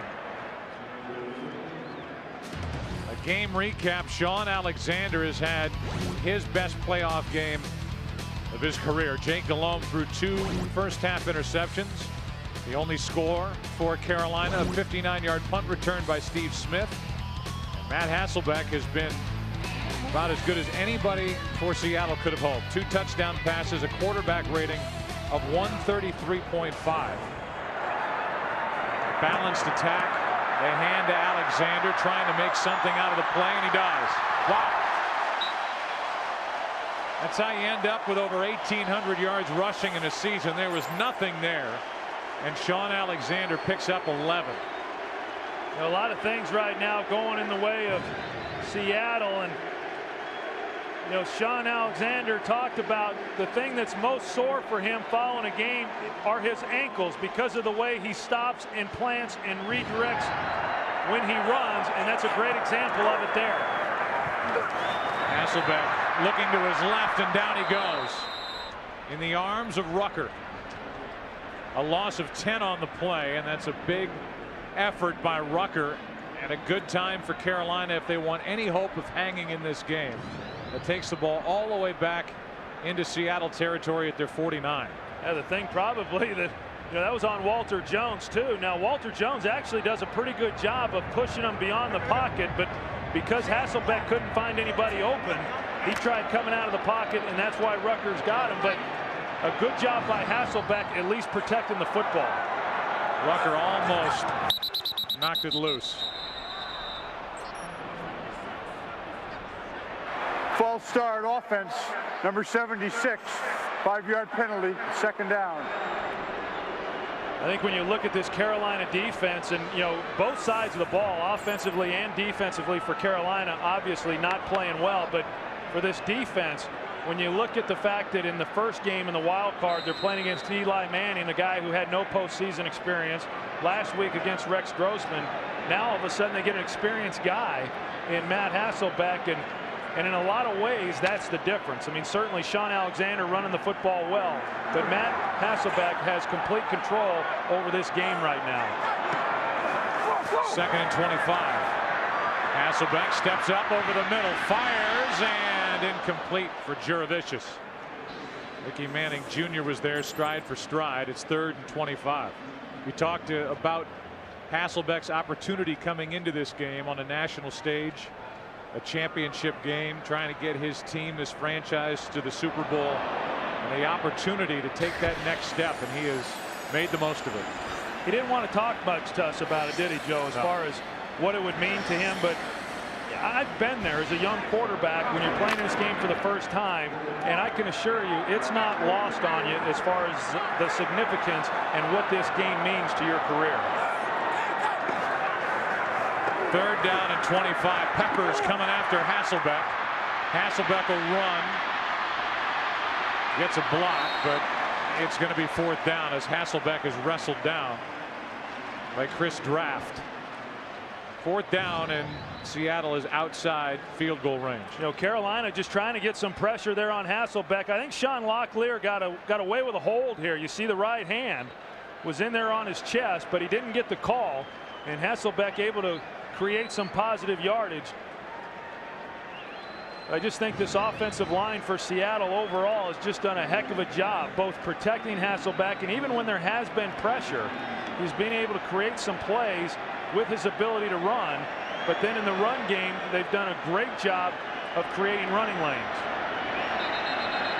Carolina was counting guys. Steve Smith was, and he had to take a timeout. Meanwhile, Seattle looked like they were willing to let the play clock expire, but Carolina spends a timeout. Steve Smith called it. Carolina just burned a timeout. Punt coming here from Seattle. Smith is waiting for it. You have to believe there's no way that Seattle's going to let Smith return it. And in the end, they down it inside the 5 at the 1. Tom Ruin is all smiles as Jordan Babineau made the play.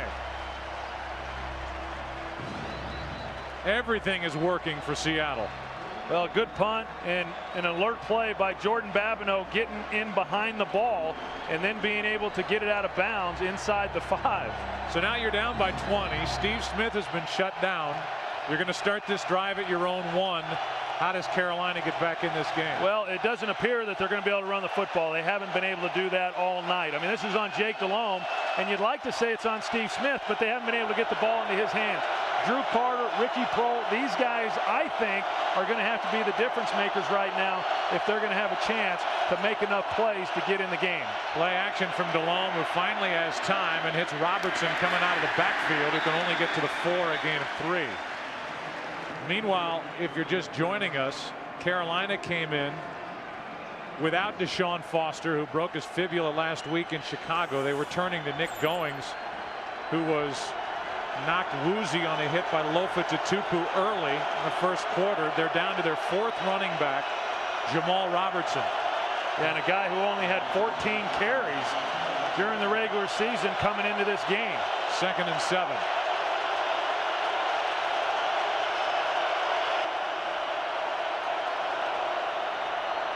Penalty flags and whistles prior to the snap, and it's a false start.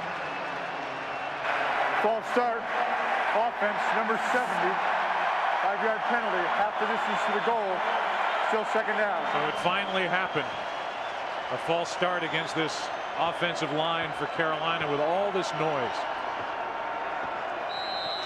You know, it's loud, Joe, no matter where you're at on this field, but when you're backed up with the bleachers right behind the end zone, I mean, it's as loud on that part of the field as anywhere else. And these tackles, the only thing that they can do is look inside and wait for the ball to be snapped.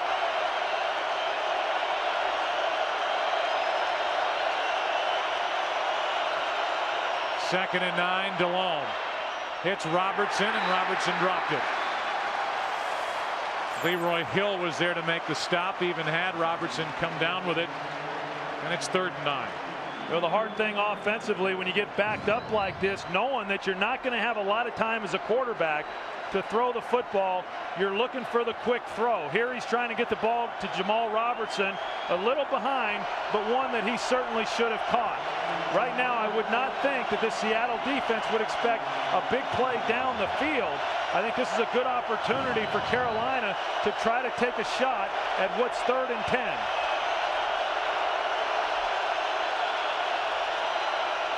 Instead, they hand it off, and Robertson gets it out to the 4. That's it. It's 4th down. Yeah, I don't like that call, Joe. Generally speaking, I'd say run the ball down there, punt, play great defense, but with the 27-7 score, with just at 5 minutes left in the 3rd quarter, I think you've got to be more aggressive like that when you're talking about playing in the NFC Championship game. So another series. And again, Steve Smith walks back to the sideline shaking his head.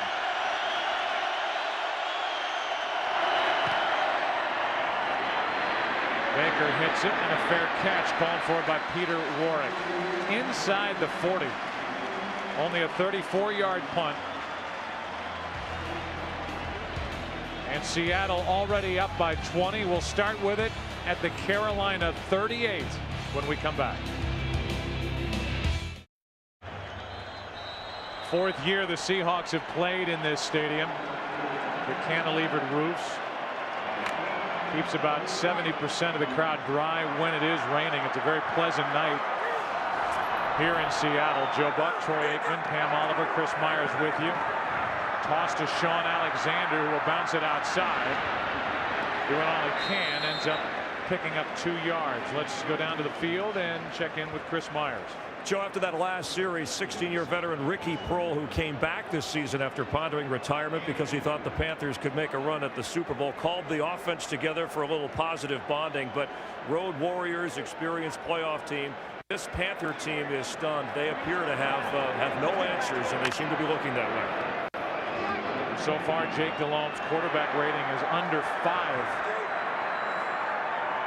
2nd down and 8. Hasselbeck, Sean Alexander. Running lanes aren't there. First 2 carries, a pickup of 1. And we compare the 2 quarterbacks with under 4 to play in this 3rd quarter, and Jake Delhomme's quarterback rating is like a bad GPA. While Matt Hasselbeck is just under 130. You would have been proud with that GPA there at Indiana. Got to take what you can get. But you know, Joe, I mean, coming into the game, we talk about it as far as, you know, when you get into championship play, I mean, it's the quarterback position that you've got to get good play from if you're going to win. And certainly it's not all on Jake Delhomme, but he's not played well. 3rd down and 7, and Morris had a 1st down staring right at him and just did not secure the pass. That brings up 4th down. They're on the edge of field goal range, and the Seahawks will trot Josh Brown out onto the field. Now you look at what Carolina has been through and the big wins that they had to get to this game, and you know, Pittsburgh was able to do it earlier in the day, but it just illustrates how difficult it is to go on the road 3 consecutive weeks and win and get into the Super Bowl. It's caught up to Carolina in this game today. 53-yard try. Instead, they try the pooch punt as it snapped directly to Brown, and he knocks it down inside the 10. Why not? Carolina has not shown any ability to move the football, so Seattle pins them down inside their own 10, leading by 20. Instead of risking a miss by Brown and giving Carolina good field position. Fox Sports is proud to be the new home of the BCS, which is coming off the highest ratings in its history. Beginning in January, Fox will be home to the Sugar, Orange, and Fiesta Bowls, as well as the new BCS championship game. The BCS moves to Fox beginning in January 2007.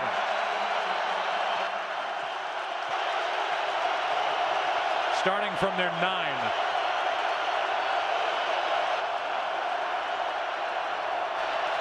Delhomme over the middle, hits Proehl. Proehl helping to set up a block from Kerry Colbert. Got him a few extra yards and picked up 19. You know, it's a little interesting to me, Joe, because this Carolina offense, they really are a vertical passing game. I mean, that's one of the things that they do very well that most offenses in this league do not. But yet, other than the deep ball to Drew Carter, we really have not seen them take any shots down the field. And when you're talking about the score at what it is, rather than these crossing routes, they got to start getting the ball vertical.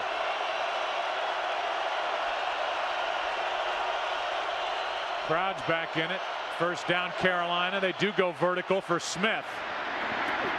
And Smith, incomplete, goes off his shoulder pad, covered by Trufant. Well, there was a little bit of contact on that play. Steve Smith is able to run right by Trufant. And if Jake Delhomme had been able to get this ball out a little bit further, he had an opportunity. Smith thought the ball was going to be to the inside. Jake threw it to the outside. You know, I think there's a coach in New England that's sitting at home right now saying, hey, there was more contact on that play than what there was last weekend. It's second down and 10.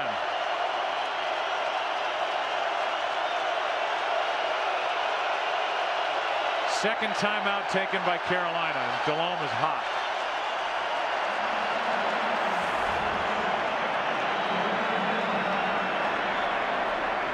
You know, now you think back to when Steve Smith called the timeout on the punt return because of only 10 guys being on the field. And now Carolina, in a game to where timeouts are certainly precious, they've got one left. Well, on the punt, and we talked about it at the time, Seattle looked like they were willing to let the play clock wind down, take the 5-yard penalty. They didn't really care about it. In fact, the play clock was on 0 when Steve Smith called the timeout. Now they have to take one facing second down and 10 with 2.5 to go in the third quarter. Well, when Steve Smith called the timeout to regroup and get the 11th guy onto the field, that's when Seattle punted it to the 1-yard line. That's right. So. Lost on both counts. Pro Bowl, don't forget, coming up February 12th in Honolulu. Jake Delhomme will be there.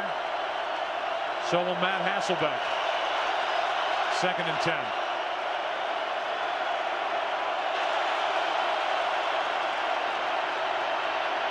Delhomme drops it off to Robertson. Jamal Robertson picks up a first down for Carolina out across the Panther 45. An 18-yard completion to Jamal Robertson. Well, that time they were able to get the ball into Jamal Robertson's hands, and he showed what he had showed these coaches earlier during the season. And when you get the ball in his hands, he's got great quickness and he's got great speed, and he does a good job of getting out of bounds. Now the clock restarts, but Carolina's got to be aware of that, and right now the clock is really what they're playing against.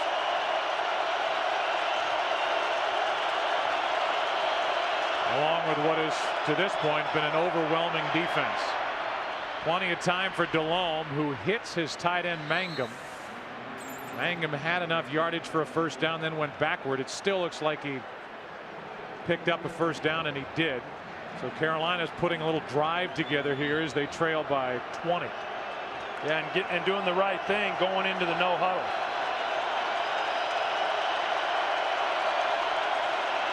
Delhomme fires too low for Colbert, who has been not a factor at all in this game with all the attention that's been paid to Steve Smith. Nobody else has stepped up for Carolina and been a target for Jake Delhomme. Well, unfortunately on that play, Kerry Colbert actually had a lot of room to run, and Jake Delhomme just was not able to get the ball into his hands. Just a poor throw by Jake Delhomme. Talk about going vertical and going deep. 1 for 4 throwing down the field, 20+ yards for Delhomme. It's second and 10.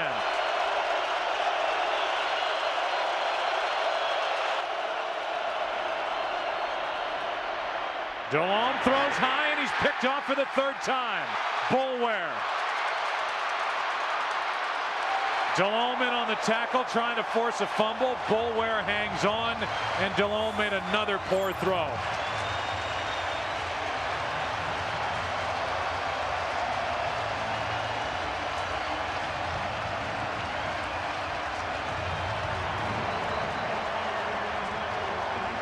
You know, Joe, I just think that Jake, and watching him in this game, he's just not been able to get comfortable. I mean, that ball there sails on him. He's trying to get the ball down to Ricky Proehl.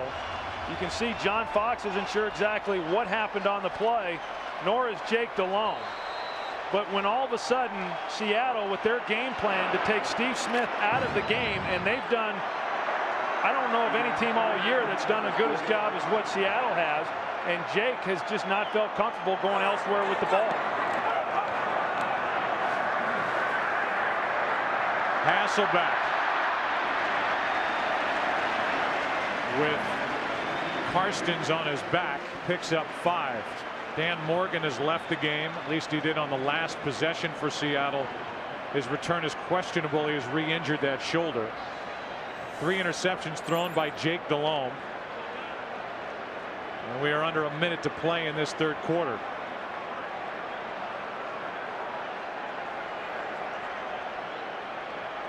Well, Jake Delhomme, he came into this game having played so well in all of his playoff starts. But this has just not been his night. 2nd and 5. Hand off to Alexander, and he was met by Brandon Short, who was coming on a blitz. No gain. It's time to credit the job that the defensive staff has done for Seattle. They came into the season believing Ray Rhodes would be their defensive coordinator, suffered a stroke before the opener, and John Marshall, as a linebackers coach, now coordinates this defense, was in Carolina as the defensive coordinator from '99 through 2001, has done a brilliant job putting together a plan to stop Carolina, and in particular Steve Smith. Fourth quarter rolls around here in Seattle. Boulware with a 3rd interception picked up by the Seattle defense. They're having fun tonight.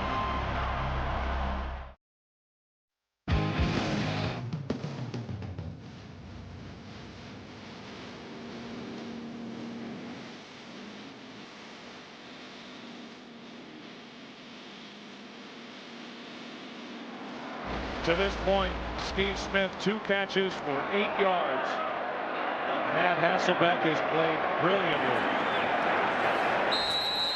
It's 27-7 Seattle. 15 minutes away from the Super Bowl. Yeah, and that kind of explains it, Joe. We said coming in, if they were able to get the ball in his hands, Carolina would have a successful day. If they weren't, they wouldn't. And they've not been able to. 3rd down and 5. Hasselbeck drops it off to Jackson. First down Seattle, and Jackson's going backward. Still ends up with a first down. Well, and the thing that he did a good job of was not running out of bounds. How many times do you see a guy in that situation with the ball run out of bounds when, as an offense, you're just trying to take as much time off the clock as possible and continually get first downs? Now, by keeping the ball in bounds, he almost gave up the first down. Steve Smith's reaction, he's thinking, all right, get a stop on 3rd down defense and let's get it back, and Seattle converts again. I think Steve Smith's wondering how Darrell Jackson's getting so open and he's not able to. Alexander's going sideways, and he's brought down behind the line of scrimmage, a loss of 3. Matt Hasselbeck, son of Don Hasselbeck, who played tight end from 1977 to '85, grew up in Boston suburb of Westwood, where he had a mini green monster in his yard. Drafted in the 6th round by the Packers, by Mike Holmgren, by the way, where he played from '98 to 2000. Picked up by the Seahawks, and after a frustrating start to his time here and getting benched in favor of Trent Dilfer, here he is, a 2-time Pro Bowler and about to lead his team into Detroit in Super Bowl 40. I think he's just a terrific player, and just not a lot of people have recognized what he's meant to this team all year long. 2nd down and 13, a handoff to Morris. Maurice Morris is down to the 41, picked up 10. You know, when you think about it, Joe, yeah, Mike Holmgren was the guy who drafted him when he was at Green Bay in the 6th round. And the first move that he made when he got the job here in Seattle was basically give up a 3rd round pick to get him here to Seattle. So certainly he saw something in Matt Hasselbeck that he knew that he could be a viable quarterback for him, giving up the 3rd round. and he's done everything, at least here over the last 3 years, to prove him right. Also swapped first rounders in that deal. It's 3rd down and 3. Handoff is to the fullback Max Strong, and a stop by Carolina. Well, Witherspoon, Chris Draft, 2 linebackers, a loss of 2, and it's 4th down. Carolina has got to make something happen offensively, down by 20 with 12.5 to go. Yeah, and normally I'd say when you've got Jake Delhomme, you know, you're not out of it. But when you watch what's happening on the field and the way that players are going off the field and coming onto the field, it looks like they're just kind of going through the motions right now. Ruined to punt. Gets all of this one. Where will they mark it? Ruin downs another one inside the 5 at the 4.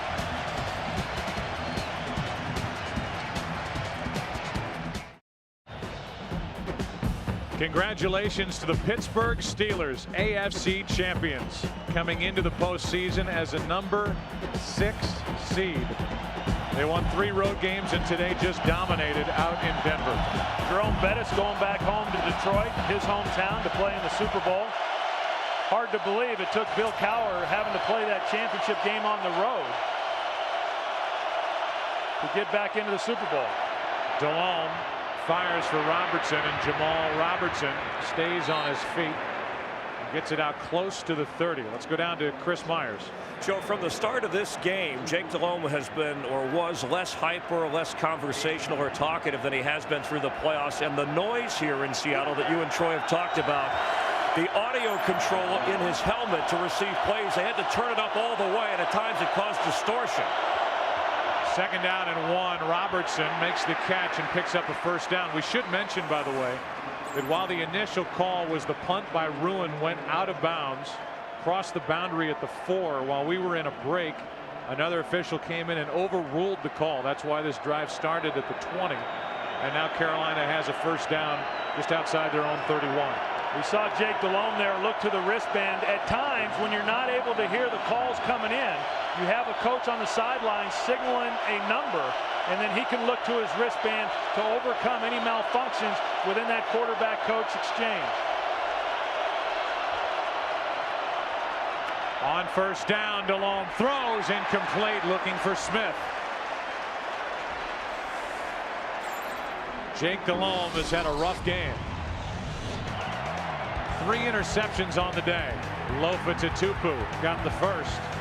The rookie, then Marquand Manuel. And the last one sailed on Delhomme over the head of Ricky Prohl and into the arms of Michael Boulware. Yeah, on the first one you could understand it because he thought he had a window in there to Steve Smith, and Lofa Tatupu was there and he didn't see him. The last 2 interceptions, those balls came out of his hand awfully funny. 2nd and 10.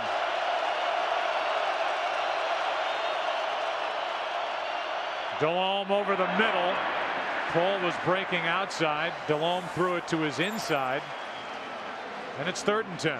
Yeah, and right now, I mean, obviously Seattle understands the situation and what they're trying to do. Lofa Tatupu is right there in the middle linebacker, and he's 20 yards deep. And so they're not going to give up anything big. If Jake Delhomme's going to complete a pass, they're going to try to force him to complete it underneath and then have to run to create any kind of yardage. 3rd down and 10.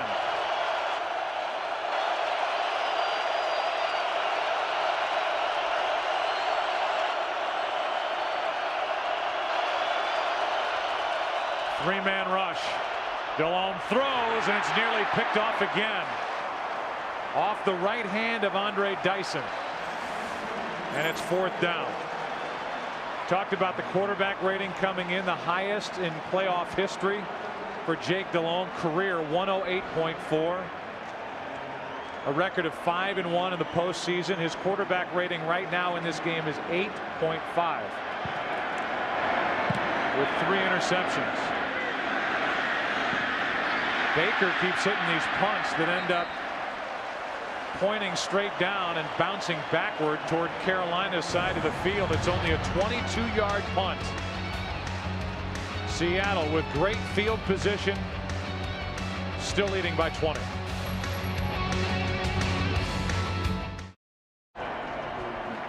(27-7) with 10:48 left. Seattle with a football starting at their own 47. Hand to Alexander, and Alexander gets back to the line of scrimmage. McCree on the stop. Back in Seattle with our producer Richie Zients, our director Artie Kempner. Joe Buck with Troy Aikman, Pam Oliver, and Chris Myers. 10.5 to go in Seattle. Peppers on the sideline, started this game with that separation in his right shoulder. Now just sitting and watching with his teammates out there. Facing a 2nd and 10.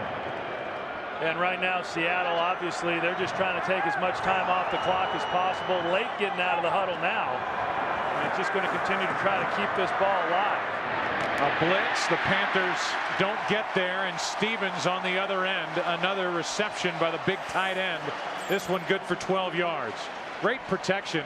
You talk about continuity along the offensive line. This group, with the exception of the right tackle Sean Locklear, has been together since 2001, and it shows.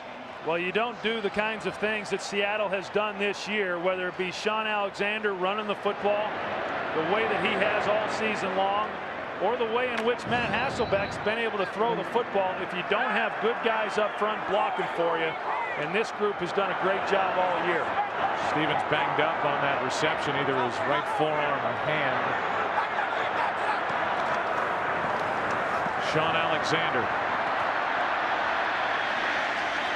nicknamed the Ghost, because he can get in behind that offensive line, disappear, and pop out of there. This time 6 yards. Seahawks today have rushed for 170, 4.5 per carry.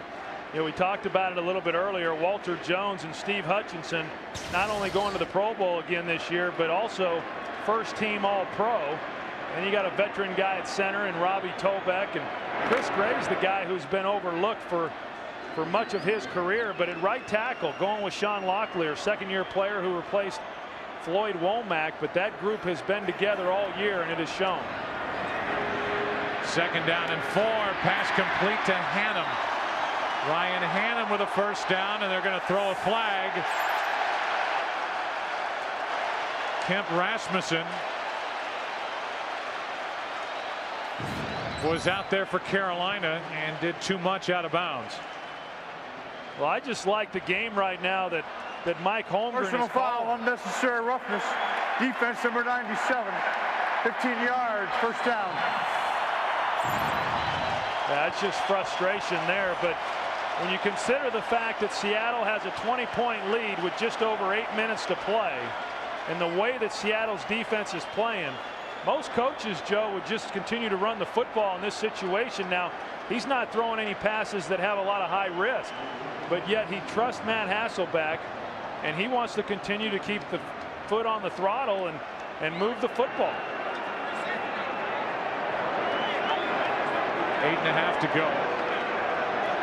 First down for Seattle. And the officials with a mini huddle over the ball.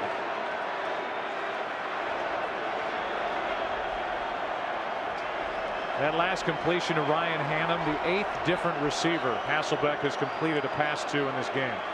Well, I don't know that we can say enough about the game that Matt Hasselbeck has had. And even last week, I mean, when Sean Alexander went down, the way in which he played, and to do it throughout the season with a number of injuries to his key players, I think to a man they would tell you that they wouldn't be where they're at if it weren't for Matt Hasselbeck. Hand off to Alexander. Down to the 6. Another great day for the MVP, Sean Alexander.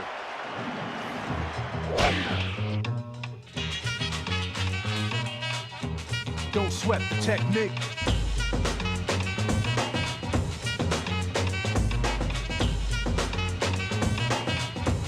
Don't sweat the technique. Sean Alexander has answered his critics with his game today. Well, he sure has, because so many people wanted to see how he was going to perform, knowing how badly he had struggled throughout his postseason career, his short postseason career. Max Strong, Sean Alexander's fullback, Pro Bowl fullback, who's finally going as he's playing in his 13th season. Picks up a couple of yards. It depends on the spot as to whether it's enough for a first down. You know, you see the frustration there on Steve Smith's face, and we saw it earlier with Julius Peppers. And you know, this team has nothing to be ashamed of. I know they're going to be disappointed. I know they're upset that they didn't put forth a better effort in this game, but what a heck of a year that they had, and to overcome the odds and even put themselves in this position playing in the championship game is really remarkable. I think that this team should feel very proud of what they've been able to accomplish, even though this is a very, very difficult game to lose. Inches shy of a first down on that carry by Strong. We talked about what adjustments Carolina would make at the half, with Dan Henning trying to figure out a way to get the ball into the hands of Steve Smith. He has no catches this half. He's been shut out this half and only 2 on the day. And Dan Henning, to his credit, throughout the year has done a terrific job of devising ways to get the ball into Steve Smith's hands, but he couldn't do it. And it wasn't from a lack of effort, because no one understands more than Dan Henning as far as how important it is to get him involved. But I just think you've got to give credit to this Seattle defense and the job that they've done in stopping him and then not giving them anywhere to go with the football. It's 3rd down and inches. They give it to the up back, Max Strong, and he picks up the first down. Now, you mentioned Max Strong. I mean, for him to be playing in his 13th year as a blocking fullback, a true blocking fullback, that's rare. I mean, it is so unusual to see a guy at that position play this long, because generally their bodies just break down. And the fact that he has been able to play as long as he has and have the career that he has, as a free agent coming in 93, making his first Pro Bowl, the impact that he had on last week's game. What a great moment for him at this late of a stage in his career. It's 1st and goal. Alexander's going to get another.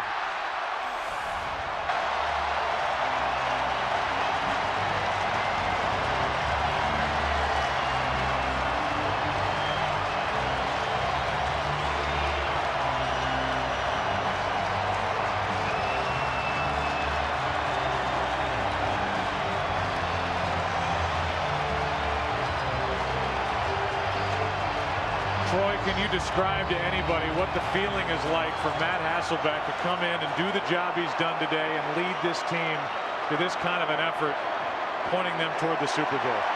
Talked about it a little bit earlier as far as what it means for a young quarterback. I think with that touchdown, every player on this team now knows that they're going to Detroit in 2 weeks for the Super Bowl. Seattle with another score, leading by 27.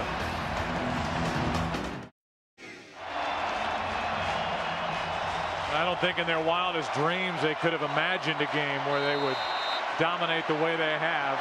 With 6 minutes left, already congratulating each other, up by 27 points. Brown's all pumped up, drives the ball, and Smart back to the 1. And he's brought down just shy of the 20. Sean Alexander,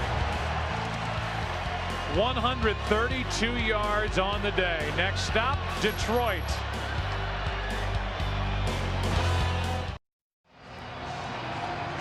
Glad you brought up earlier, Troy, what kind of a year it's been for Carolina, because it can certainly get lost in the shuffle and the disappointment of what's happened here today in Seattle. With Davis and Foster on IR coming into this game. Delhomme starts with a throw, finally completes one this half to Steve Smith, who picks up enough for a first down. His first catch of this half, only his 3rd for the game.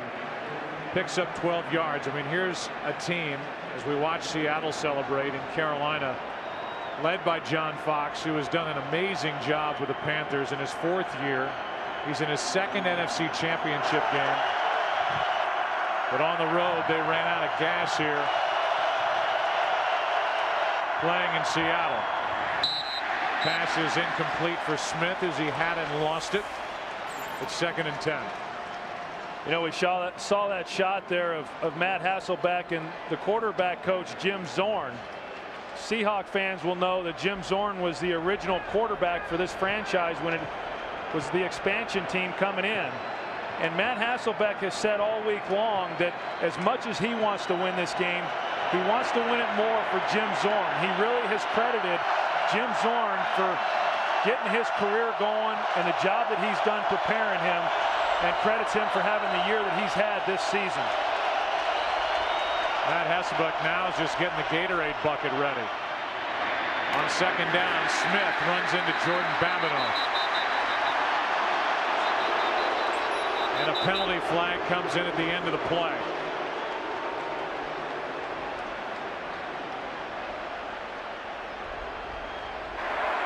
After the play was over, personal foul, unnecessary roughness, defense number 27, 15-yard penalty, automatic first down.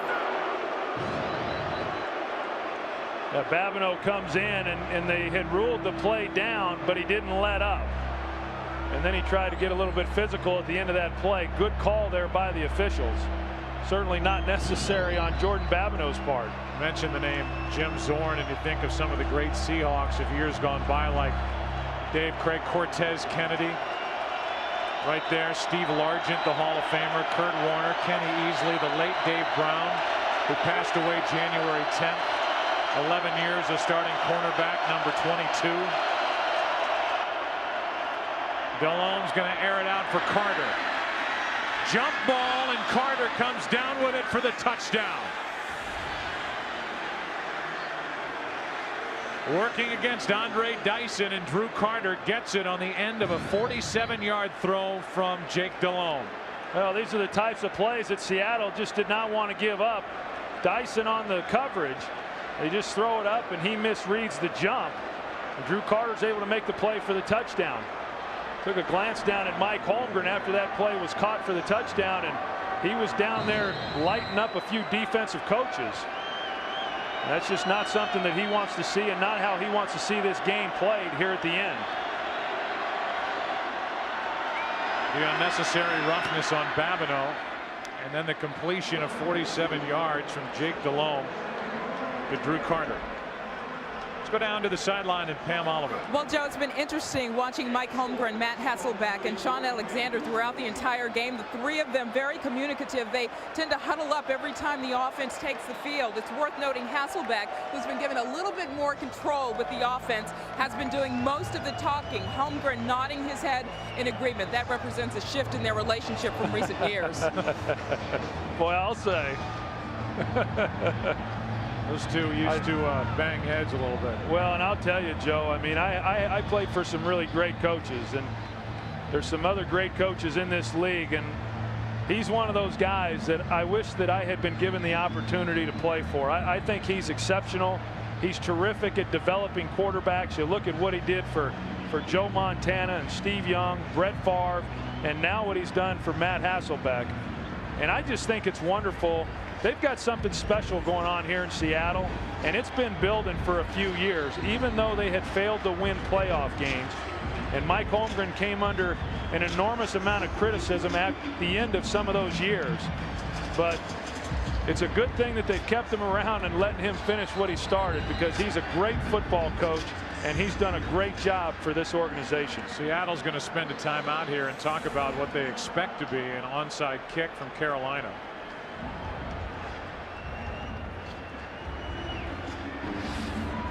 We look back in the history of the Seahawks, their inaugural season, 1976. Jim Zorn, Steve Largent, lone Hall of Famer. Lost the 1983 AFC Championship to the Raiders. The other time they'd advanced this far until this season. 0-6 in the playoffs from 85 through last season until last weekend on Saturday when they beat Washington.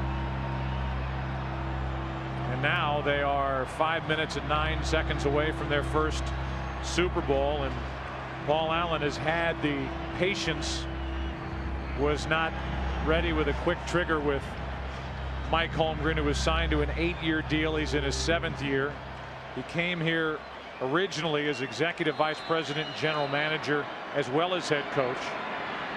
That changed in 2003. Here's the onside kick.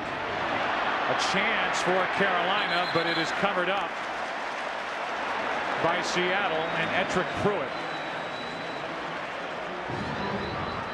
Tell you, that was a heck of a job by Pruitt getting back there to get on that ball, because it went through a few people there.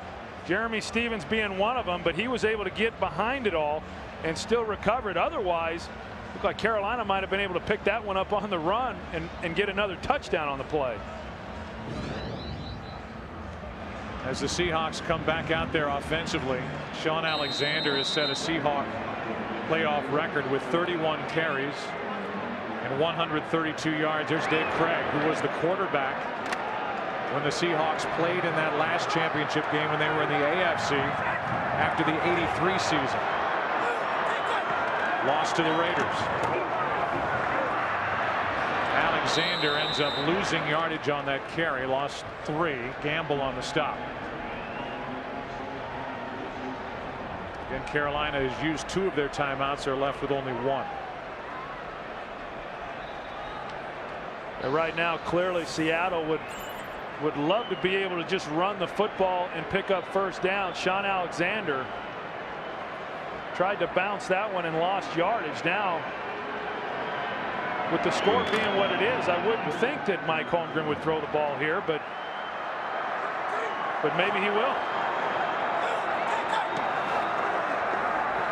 Charlie Young, we showed you on the sideline, as Alexander loses another half yard, brought down by Brandon Short.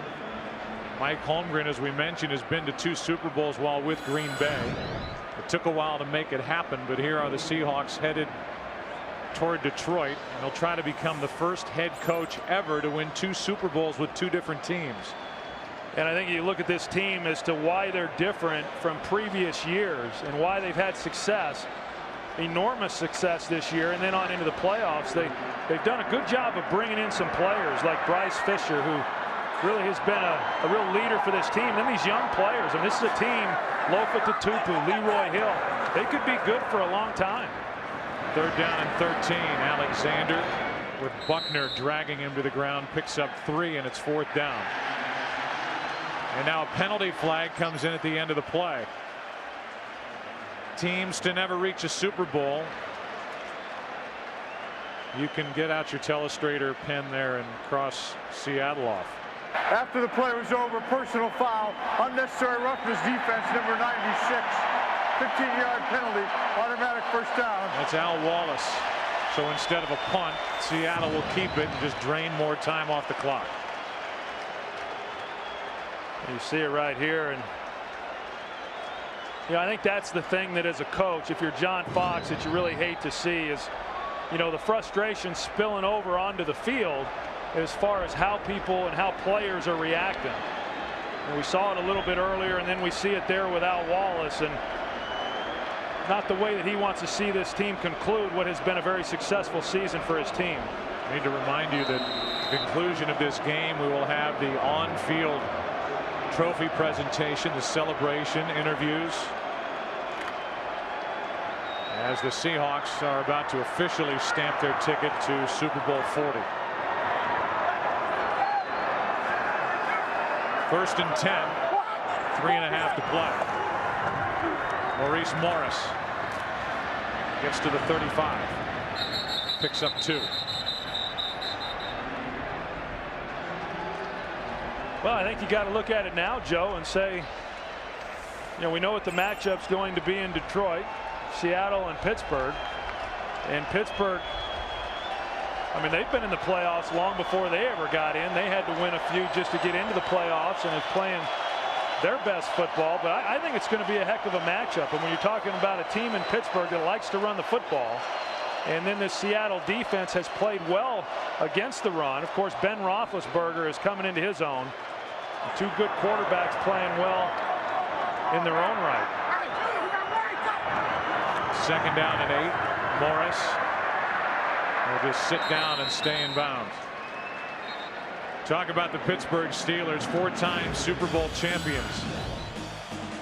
They're riding a 7-game winning streak, to amplify what you were talking about, Troy. Second team to reach the Super Bowl with 3 road playoff wins.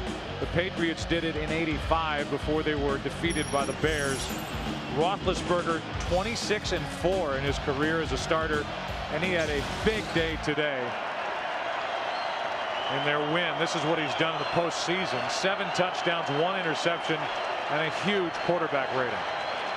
You know, I'll be interested, Joe, to see what the stadium's like there in Detroit. I know their last Super Bowl appearance was against us following the 1995 season, Super Bowl 30. And there were probably 75% of the stadium was Pittsburgh Steelers fans.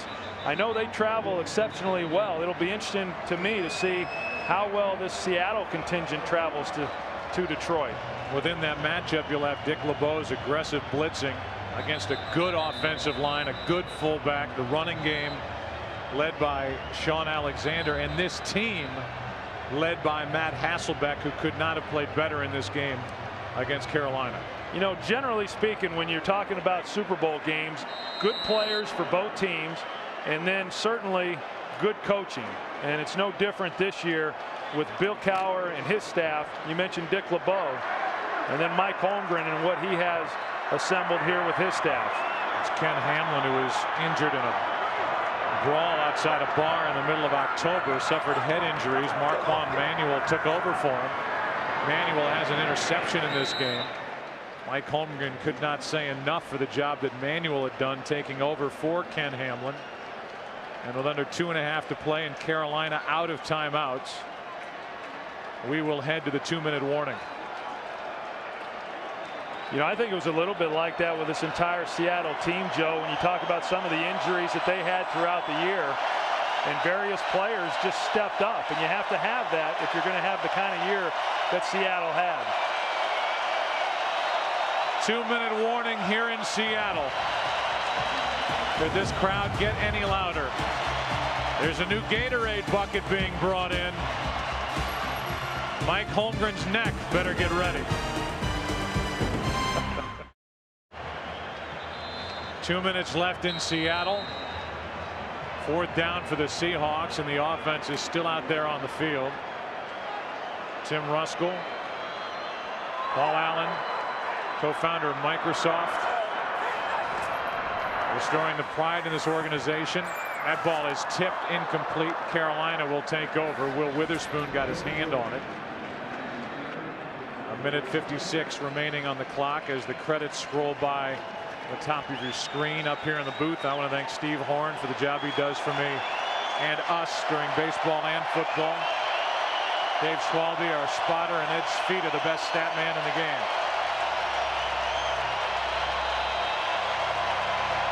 Can you say enough about the home field advantage that the 12th man in this deafening crowd gives the Seahawks? Been waiting a long time for a game like this, Joe, and they certainly played a role in the outcome of this one. Delhomme underneath to Robertson. Pops out of bounds with 1:50 left. Scott Ackerson is the producer of our pregame show as we wind down another season on Fox. Bob Levy, the director. All of us at Fox want to say thank you for the great work that Jeff Port has done over the years. His final season with us. Robertson into Seattle territory, knocked down just shy of the 47, a 14-yard run. And all that's really left is the official stamp at the end of this game, which is the dousing of head coach Mike Holmgren.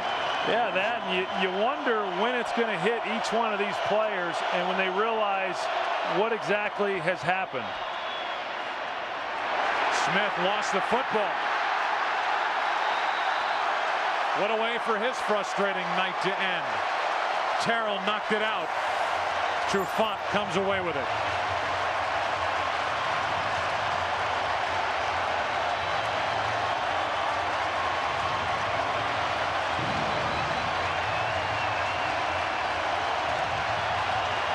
Well, just the conclusion of a day for a great defensive effort, knocking the ball loose from Steve Smith. And now this Seattle offense can just take a knee. And Joe, as I was saying, you come into this game, you know what's at stake. Winner goes on to play in the Super Bowl, which is every player's dream. But there's different moments for each one of these players when they're in that locker room or on their ride home or when they go to bed tonight and they really realize, and it soaks in, what just happened here today and how they're getting an opportunity to fulfill a dream and go on and become a Super Bowl champion. 1 minute left.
No Gatorade bath in the end for Mike Holmgren, but it is his third trip to the Super Bowl for the Seahawks franchise.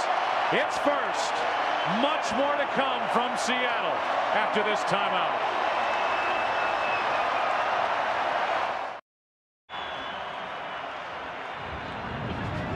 We welcome you back to the Subway postgame show here in Seattle. What a scene. The 12th man stood up and was noticed today. This loud crowd had fun from the start. Our UPS leaderboard. You talk offense for the Seattle Seahawks. Matt Hasselbeck, 20 of 28, 219 yards, 2 touchdowns. Alexander with a franchise playoff record, 132 yards, 2 touchdowns. And Darrell Jackson, 6 catches, 75 yards, and a touchdown. So much more to come. A great year for the Carolina Panthers. But at the end of this game, it's the Seattle Seahawks that are headed to Detroit and Super Bowl 40. So much more to come. The trophy presentation and interviews from midfield here in Seattle. Congratulations to the Seahawks. They win it over Carolina.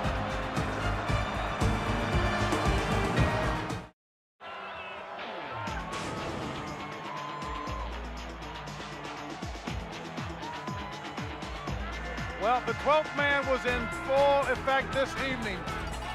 Joyous, delirious, and yes, I'm betting they will now be sleepless in Seattle tonight. And why not? A franchise so close to heading south just a decade ago is now heading east. Celebrate, Seattle. You're going all the way to Detroit for Super Bowl 40. Let's go check in now with Terry Bradshaw. All right, JB, thank you very much.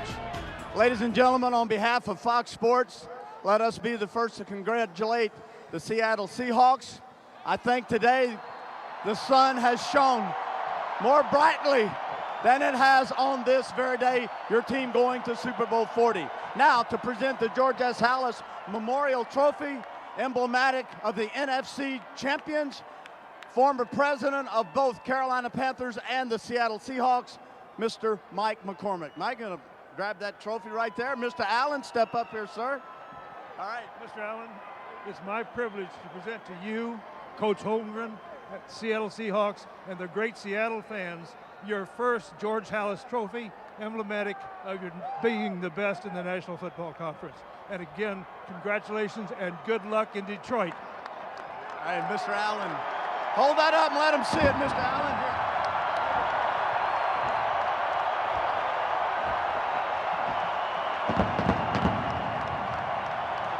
Now, Mr. Allen, before I ask you a football question, maybe you can help me. I'm having a little problem with my email. Can you help me with that? I'm just a small problem.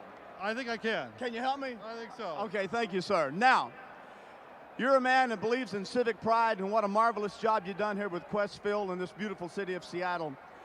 But earlier today I saw you hoist the flag emblematic of the 12th man.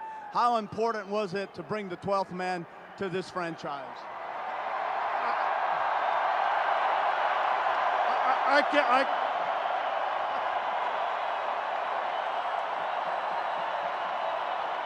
can't even describe it. I can't even describe it adequately. The fans have been fantastic all year. They've stepped it up every time. Today they were out of their minds out there. It was great. And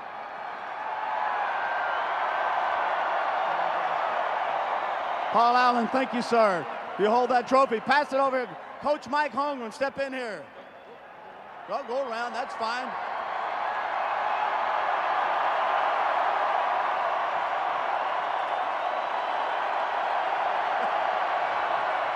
Don't hurt yourself there.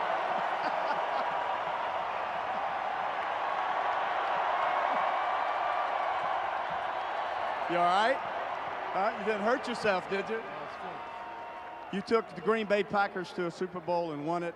How special is it for you, Mike, to be the first coach to take this franchise in 30 years now to their very first Super Bowl appearance, Super Bowl 40 in Detroit? You know, Terry, it means everything. These fans have been tremendous. They supported us beautifully all year. You saw it today. And I'm happy for the fans, the city of Seattle, and it's a wonderful thing. You hear this crowd going crazy. They had to play an important part in your season, undefeated 10-0 here at this 11-0 at this stadium. How would you like to take them to Detroit with you? Hey, in fact, they're all coming to Detroit with us. Everybody in the stadium's coming. They were great for us all year, and really, home field advantage in this place means everything, and they were part of it. Congratulations, Mike Holmgren. Thanks, Terry. You bet. All right, let me bring in Matt Hasselbeck. Congratulations, man. Hoist it up.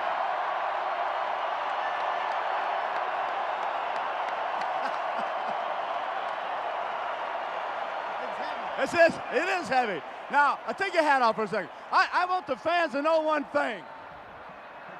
You know, Matthew McConaughey was voted the sexiest man in the world, but you got to be the sexiest guy in Seattle tonight, young man. Congratulations, man. Well, you know, it's been a humbling experience.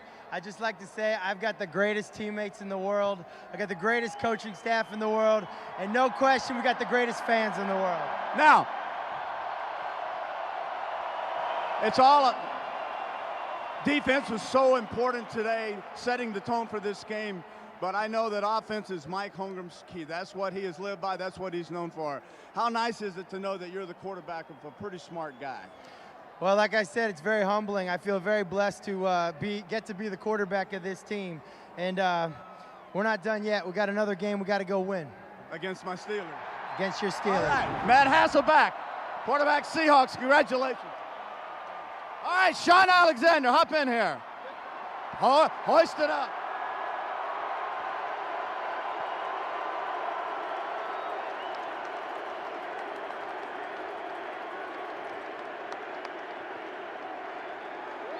Well, you know, you should get knocked out every other week if you perform like you did tonight. A franchise record, postseason record, 132 yards rushing. How about your offensive line and the job they did for you today? You know, we have an unbelievable team, an unbelievable group of fans. You know, prayer works, and, you know, I get knocked out, and guys step up, you know, and that's the great thing about a team. One guy goes down, another guy steps up, and here we go this week. Everybody just put it together. You know? One more game, Sean, but I think these fans would want to hear from you. Will you be back next year running for the Seahawks? I know that's a question we all would like the answer to.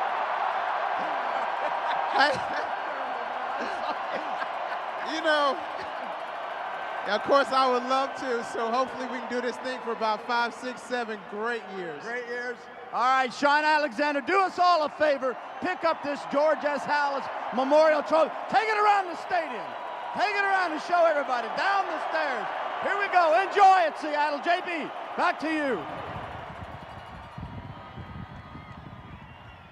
Well, the one and only Terry Bradshaw, an outstanding master of ceremonies, as Sean Alexander questions about whether or not he would be able to bounce back effectively after the concussion last week. Well, I think he's done that quite nicely indeed. And as I look at Sean taking that trophy around, celebrating the NFC Championship. Jimmy, Mike Holmgren, a guy who came here with such high expectations, general manager and coach, had the GM title taken away, almost quit, but patience paid off, and now look at it. Well, he is a proven winner, and he put together this football team. Mike Holmgren's answered all the questions, just like this team's answered all the questions. You know, Mike's taking them back to the Super Bowl. Sean Alexander coming back from a concussion, showing the toughness, 132 yards. And then on top of that, Matt Hasselbeck, people question him. He's a Pro Bowl quarterback, and he did a great job of managing this team. The other thing, too, what impressed me, Howie, was John Marshall and Ray Rhodes, the defensive coaches, putting together a defense to completely shut down Carolina, frustrate Del Homey, and taking Steve Smith out of it.